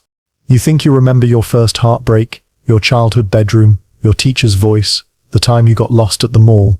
But science tells us something troubling. Every time you retrieve a memory, you don't just remember it, you reconstruct it, and each reconstruction distorts the original. The neural pathways adjust. New information creeps in, emotion paints over fact. And still, you trust it. Still, you say, this is what happened. This is who I am. But what if that voice is just memory speaking through you? It speaks with confidence, even when it lies. It selects certain scenes and edits others. It adds tone and texture where none existed. It emphasizes humiliation in one place and nostalgia in another. It decides what is worth keeping and what is allowed to fade. And in doing so, it doesn't just preserve your story, it creates it. You were not born with memory. You were born with sensation. A baby doesn't recall. It experiences, but over time you were taught to remember, taught to assign weight to certain events, taught to believe that continuity is identity, that who you are now is the result of everything that came before. But what if memory is a puppeteer, not a mirror? Consider how memory clings to shame more than joy, how you remember a cruel comment from 10 years ago more vividly than the gentle ones spoken last week, how some faces remain unforgettably clear, while others, equally important, vanish in the fog. Why is that? Because memory has its own agenda. It is shaped by survival, emotion, repetition. It prioritizes what the body feared, what the ego clung to, what the culture reinforced. It doesn't care about accuracy, it cares about narrative. It wants a self that makes sense, even if it has to fabricate parts of it. And so, here you are. A consciousness filled with echoes of moments you did not consciously choose to keep. You didn't ask to remember the hallway smell of your old school. You didn't ask to remember your parents' sigh. You didn't ask to remember the exact way someone looked away from you. But those echoes remain. And they whisper to you. In your preferences. In your fears. In the way you flinch from certain words or light up at certain songs. In the way you react before you think. In the beliefs you carry, like armor. Memory speaks in those reactions. It molds your worldview. It tells you, this is what people are like. This is what happens when you trust. This is how the story always ends. But none of those statements are truths. They are patterns, and patterns, once repeated enough, become prisons. You are not thinking freely. You are reciting. Memory becomes prophecy. It says, this happened before, it will happen again. And so you avoid. You repeat. You brace. You expect betrayal. You crave validation. Not because you're weak, but because the echo of a past version of you is still speaking through your nervous system. You've internalized ghosts. And the ghost sounds like you. But there's a strange twist. Sometimes, you forget on purpose. You lock away certain memories. suppress them, pretend they're not real, and yet their silence shapes you too. The memory you refuse to hear is still humming in the background. Trauma doesn't disappear. It translates into tension, insomnia, hesitation. It becomes part of your posture, your tone, your habits. Even the echoes you suppress still find ways to speak. So then, what is left of you? If your voice is shaped by a language you didn't invent, if your thoughts are built from phrases you inherited, if your beliefs are tied to moments you remember but didn't choose, if your reactions are echoes of past survival, then who is the speaker? Tonight, let that question soften you, not frighten you. You are not broken. You are not lost. You are simply filled with echoes trying to make sense of themselves. And the most profound act of presence is not to silence them, but to hear them with compassion. To say, yes, I see you, but you are not the whole of me. Lay down. Let the memories rise.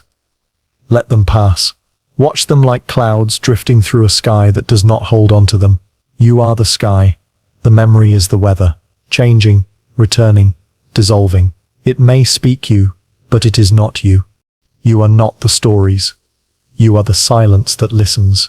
You believe you think your own thoughts, that when an idea appears in your mind, it's because you have come to it.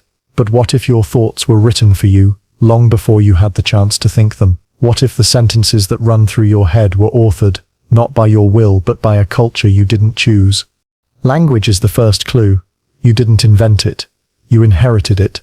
Every word you use to describe your reality, love, freedom, self, truth, comes preloaded with centuries of meaning. You were handed a map drawn by others, told to follow it without ever questioning who held the pen. And once you learned to think in language, your thoughts were no longer yours alone. They were echoes of the society that raised you.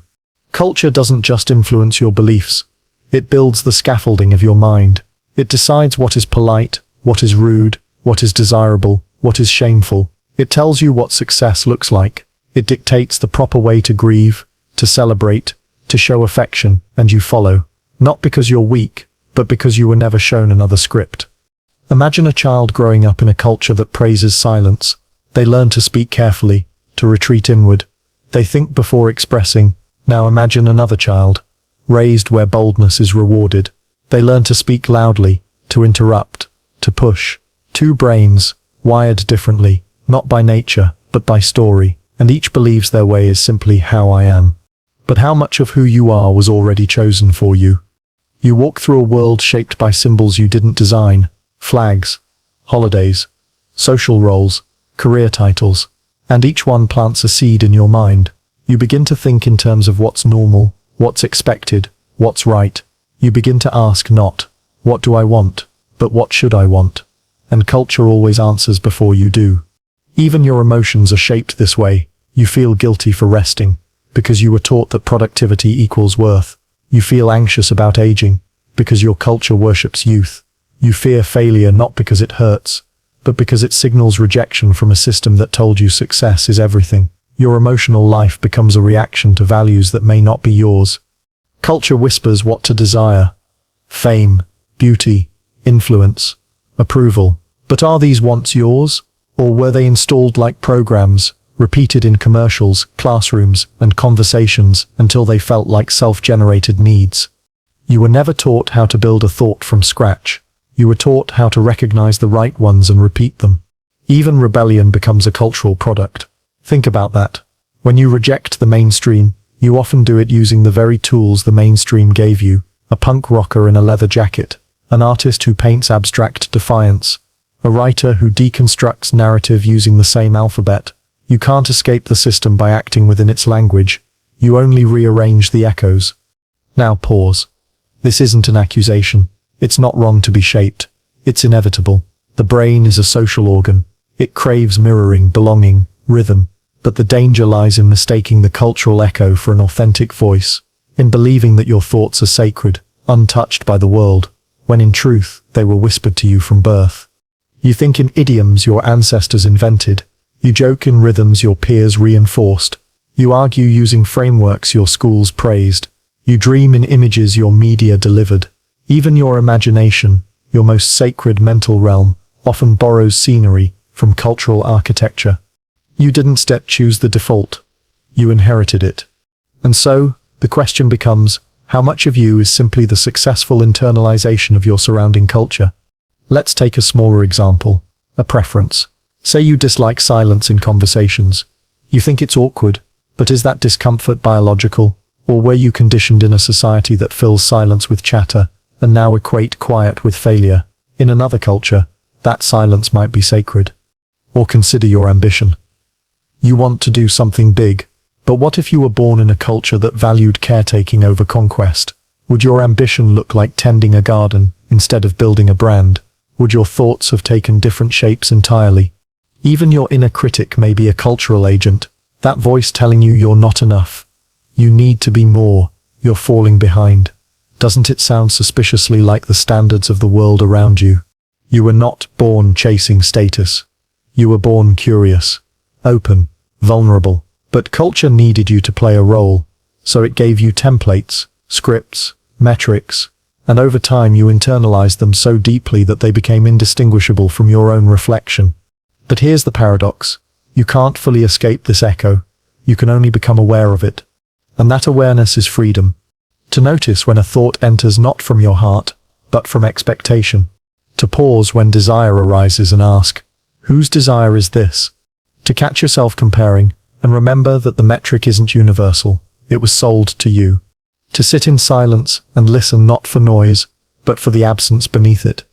Because in that space beneath the echo of culture, something quieter waits. It may not be a voice. It may not use words, but it is the part of you untouched by trends, immune to status, and indifferent to approval. It is not original. It is not rebellious. It simply is. Let that part breathe. Pause for a moment, and notice the next thought that comes to mind. Where did it come from? Did you summon it deliberately? Did you build it, piece by piece, or did it simply appear? Most thoughts feel like they emerge from a center, you. But when neuroscientists look for this center of authorship in the brain, they don't find a singular self-directing traffic. They find networks, loops, probabilities, reactions. Thoughts are not forged by will, but triggered by patterns. The memory of a scent, a flicker of sound, a word on a screen, a muscle's tension, a headline you read last week. The nervous system, like an orchestra with no conductor, generates a melody you call thinking. You've spent your whole life believing your thoughts belong to you, that they arise within you, from you, as part of your uniqueness.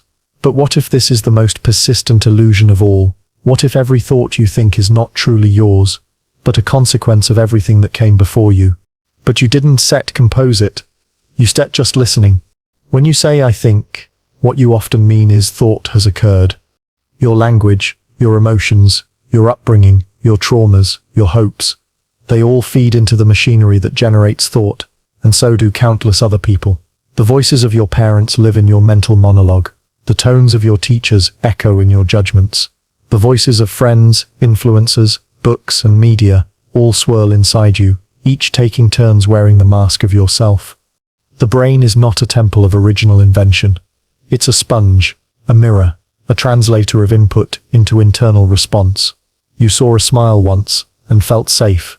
You saw a frown and braced for pain. Over time, you learned to associate patterns, and these patterns became the grammar of your inner world.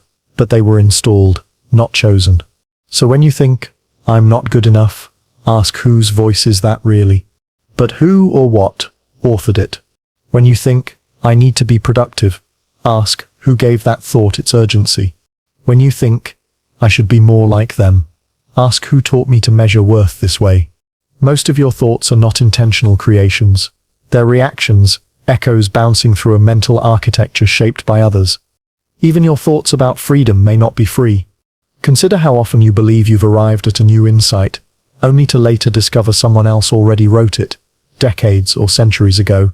Philosophers, mystics, poets, they've traced the same loops you now believe are original. It's humbling and revealing, because consciousness doesn't invent as much as it reconfigures. Your mind is less an author and more a remix artist. Thoughts are viral. They pass from person to person, post to post, meme to meme, belief to belief. One person's fear becomes another's lifestyle. One society's values become another generation's goals. One advertisement shapes millions of dreams. You breathe in ideas the way lungs breathe air. constantly, without effort, without consent. Because the mind attaches to whatever passes through it. If a thought arises in your internal field, you claim it. You say, "That's mine." But if that same thought was spoken aloud by someone else first, you might resist it. It's not the thought itself, it's the location that determines your attachment. You are not the originator of most thoughts. You are the vessel that carries them forward. And still, you feel ownership. Why? Yet, location is a trick. There is no inside or outside to consciousness. Just arising, just passing, just appearing and disappearing. And here lies a gentle paradox.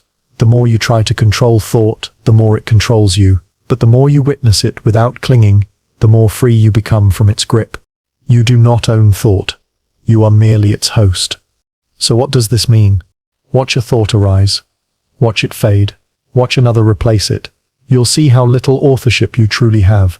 You'll begin to understand that the you who thinks is not a fixed self, but a momentary arrangement of countless invisible influences. You are the riverbed, not the water. The screen, not the images. The sky, not the storm. It means peace isn't found by fixing your thinking, but by realizing that thinking isn't you. It means freedom does not come from inventing new thoughts. It comes from disidentifying with old ones, from seeing that every thought you cling to as me is temporary, conditioned, echoed. It means the most original thing you can do is not believe every thought that passes through your mind. You may be the awareness in which thought appears. You may not be the thinker. And when you stop believing them, when you simply let them come and go, like clouds across a sky, you return to something quieter, something prior to thought, a stillness, a presence, a watching. And that awareness? It needs no story to be whole. Imagine for a moment that your mind isn't isolated inside your skull, but is instead just one outlet tapping into a vast collective stream of thought. That every idea, every word, every flash of insight you've ever had didn't start inside you but flowed through you from somewhere far larger than your sense of self can comprehend. We often think of our minds as private, sealed interiors behind the barrier of skin and bone, but language itself betrays that illusion. You speak words that weren't yours to begin with. You understand metaphors crafted by someone else. You dream in cultural symbols. You crave what society taught you to crave. And you fear the things the world collectively agreed are worth fearing. This isn't isolation. This is immersion. Your consciousness is plugged in. Just like a device drawing power from a central grid, your thoughts draw from a shared psychic reservoir built from centuries of language, religion, media, history, myth, memory, and evolution. You are thinking with borrowed code, and that's not a flaw, it's the nature of thought itself. Think about a simple emotion like grief. When you mourn, do you do so in a way that is uniquely, inexplicably your own? Or do you find yourself repeating phrases you've heard before? They're in a better place. Time will heal.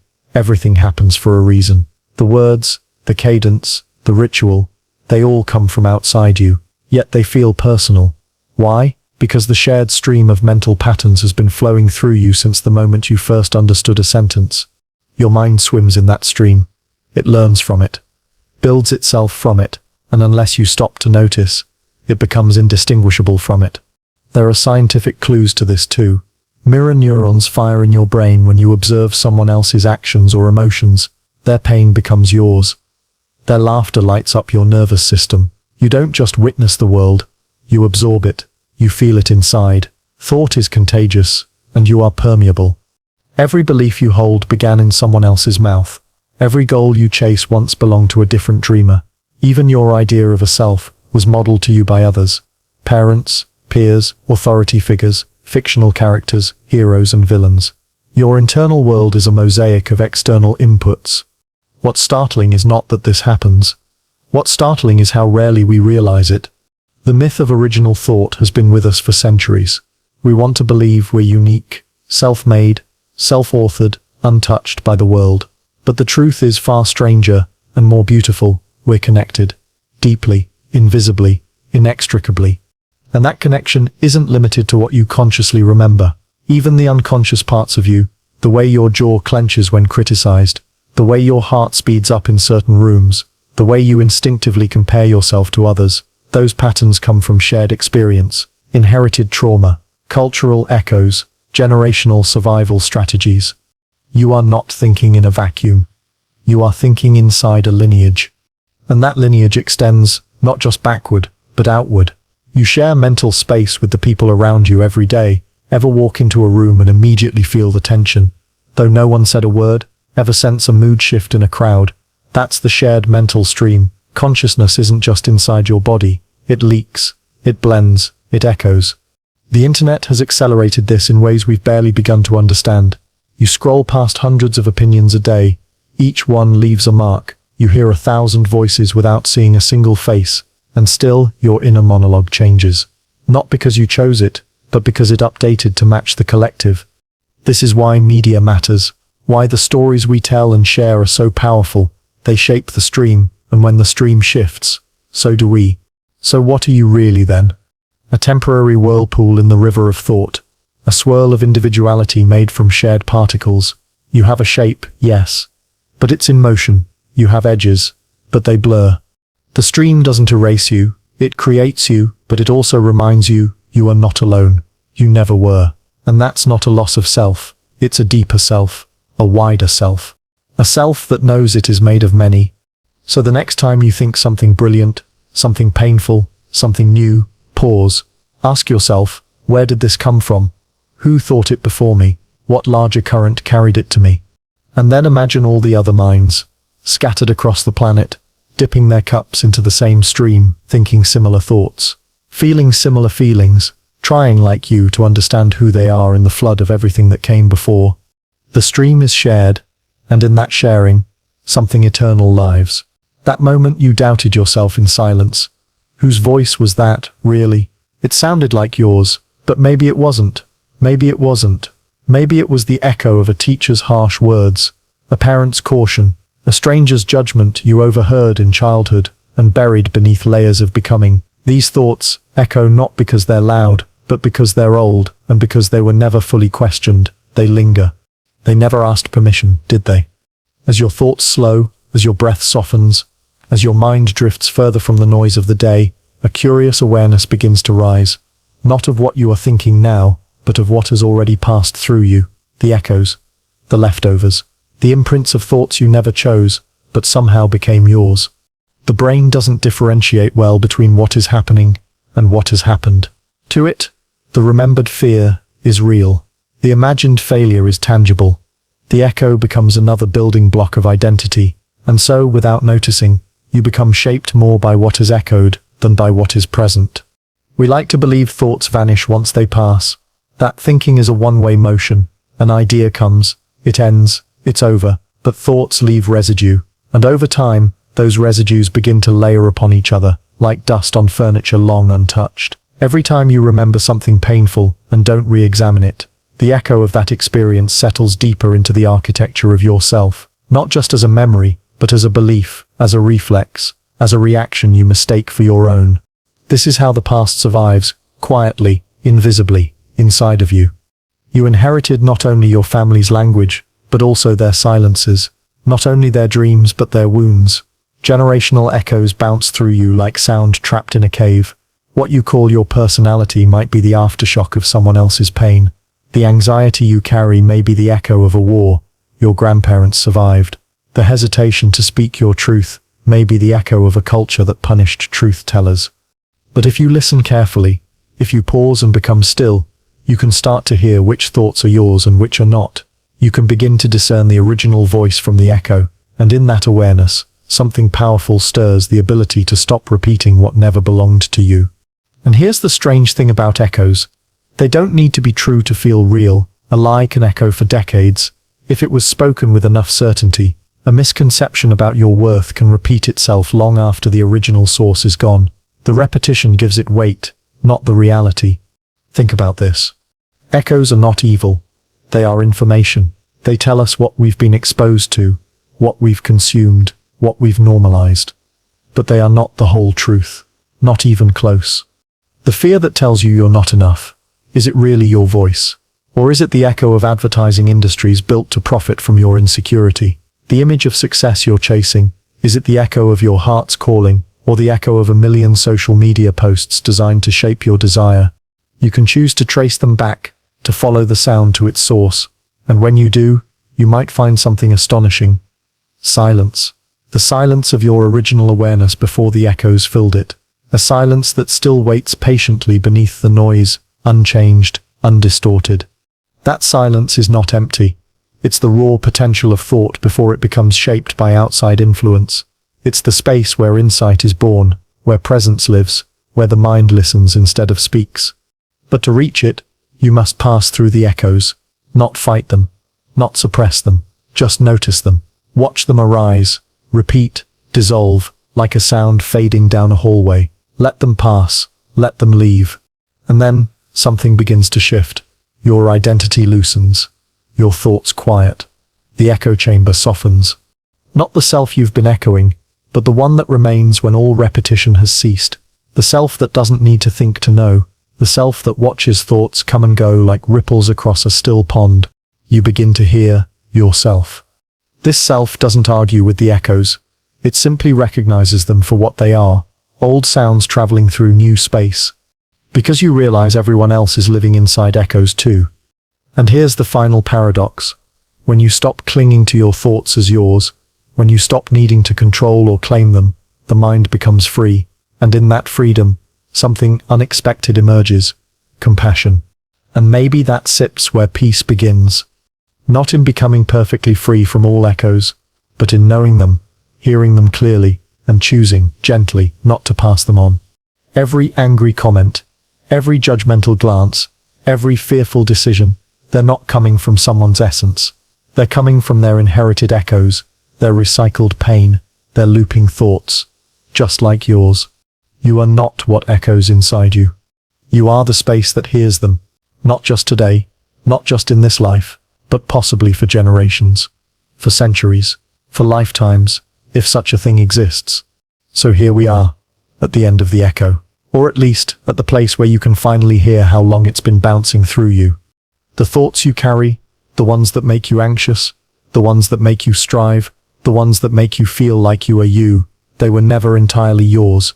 They came from voices that spoke long before you could speak back. They came from the way your mother looked at herself in the mirror, from the silence in your father's eyes, from the warning your teacher gave you with their tone, not their words, from the rules of a culture that told you who you were allowed to be. You believed them because they repeated, not because they were true. You thought them because they were loud, not because they were right. And now, lying in this quiet, soft and the slow rhythm of your own breath, you may begin to wonder what is left if I stop listening to the echo. What remains if the thoughts fade? There is a stillness underneath all of it, a presence that watches the thinking but isn't caught in it. You've felt it before briefly between thoughts, in long silences, in the moments just before falling asleep, or waking up with no name. It is the part of you that doesn't need to think to be real. That is your origin. Not the thought, but the watcher. This presence cannot be touched by language. It doesn't have an opinion. It doesn't need to win arguments in your head. It simply is, constant, immovable, kind. Not the echo, but the listening. And here's what's beautiful. When you rest in that presence, the thoughts don't need to stop, they just lose their grip. They pass through like wind through an open window. You no longer have to believe everything you think. You no longer have to mistake the voice in your head for the truth. The echo can continue, but you are no longer inside it. You are watching from the outside, finally. And from this place, compassion is born, not just for yourself, but for others. Because when someone lashes out, you don't hear their words. You hear their echo, you hear the pain before the thought. You hear the wound that was never theirs to begin with, and you no longer take it personally. You are the space they pass through. This is the quiet awakening, the one with no fireworks, no loud revelations, just the subtle understanding that you are not your thoughts. And now, as the last words of this journey fade, let that space expand. Let the echoes rest, and fall asleep, not into your thoughts, but into the silence that came before them. The silence that was always yours.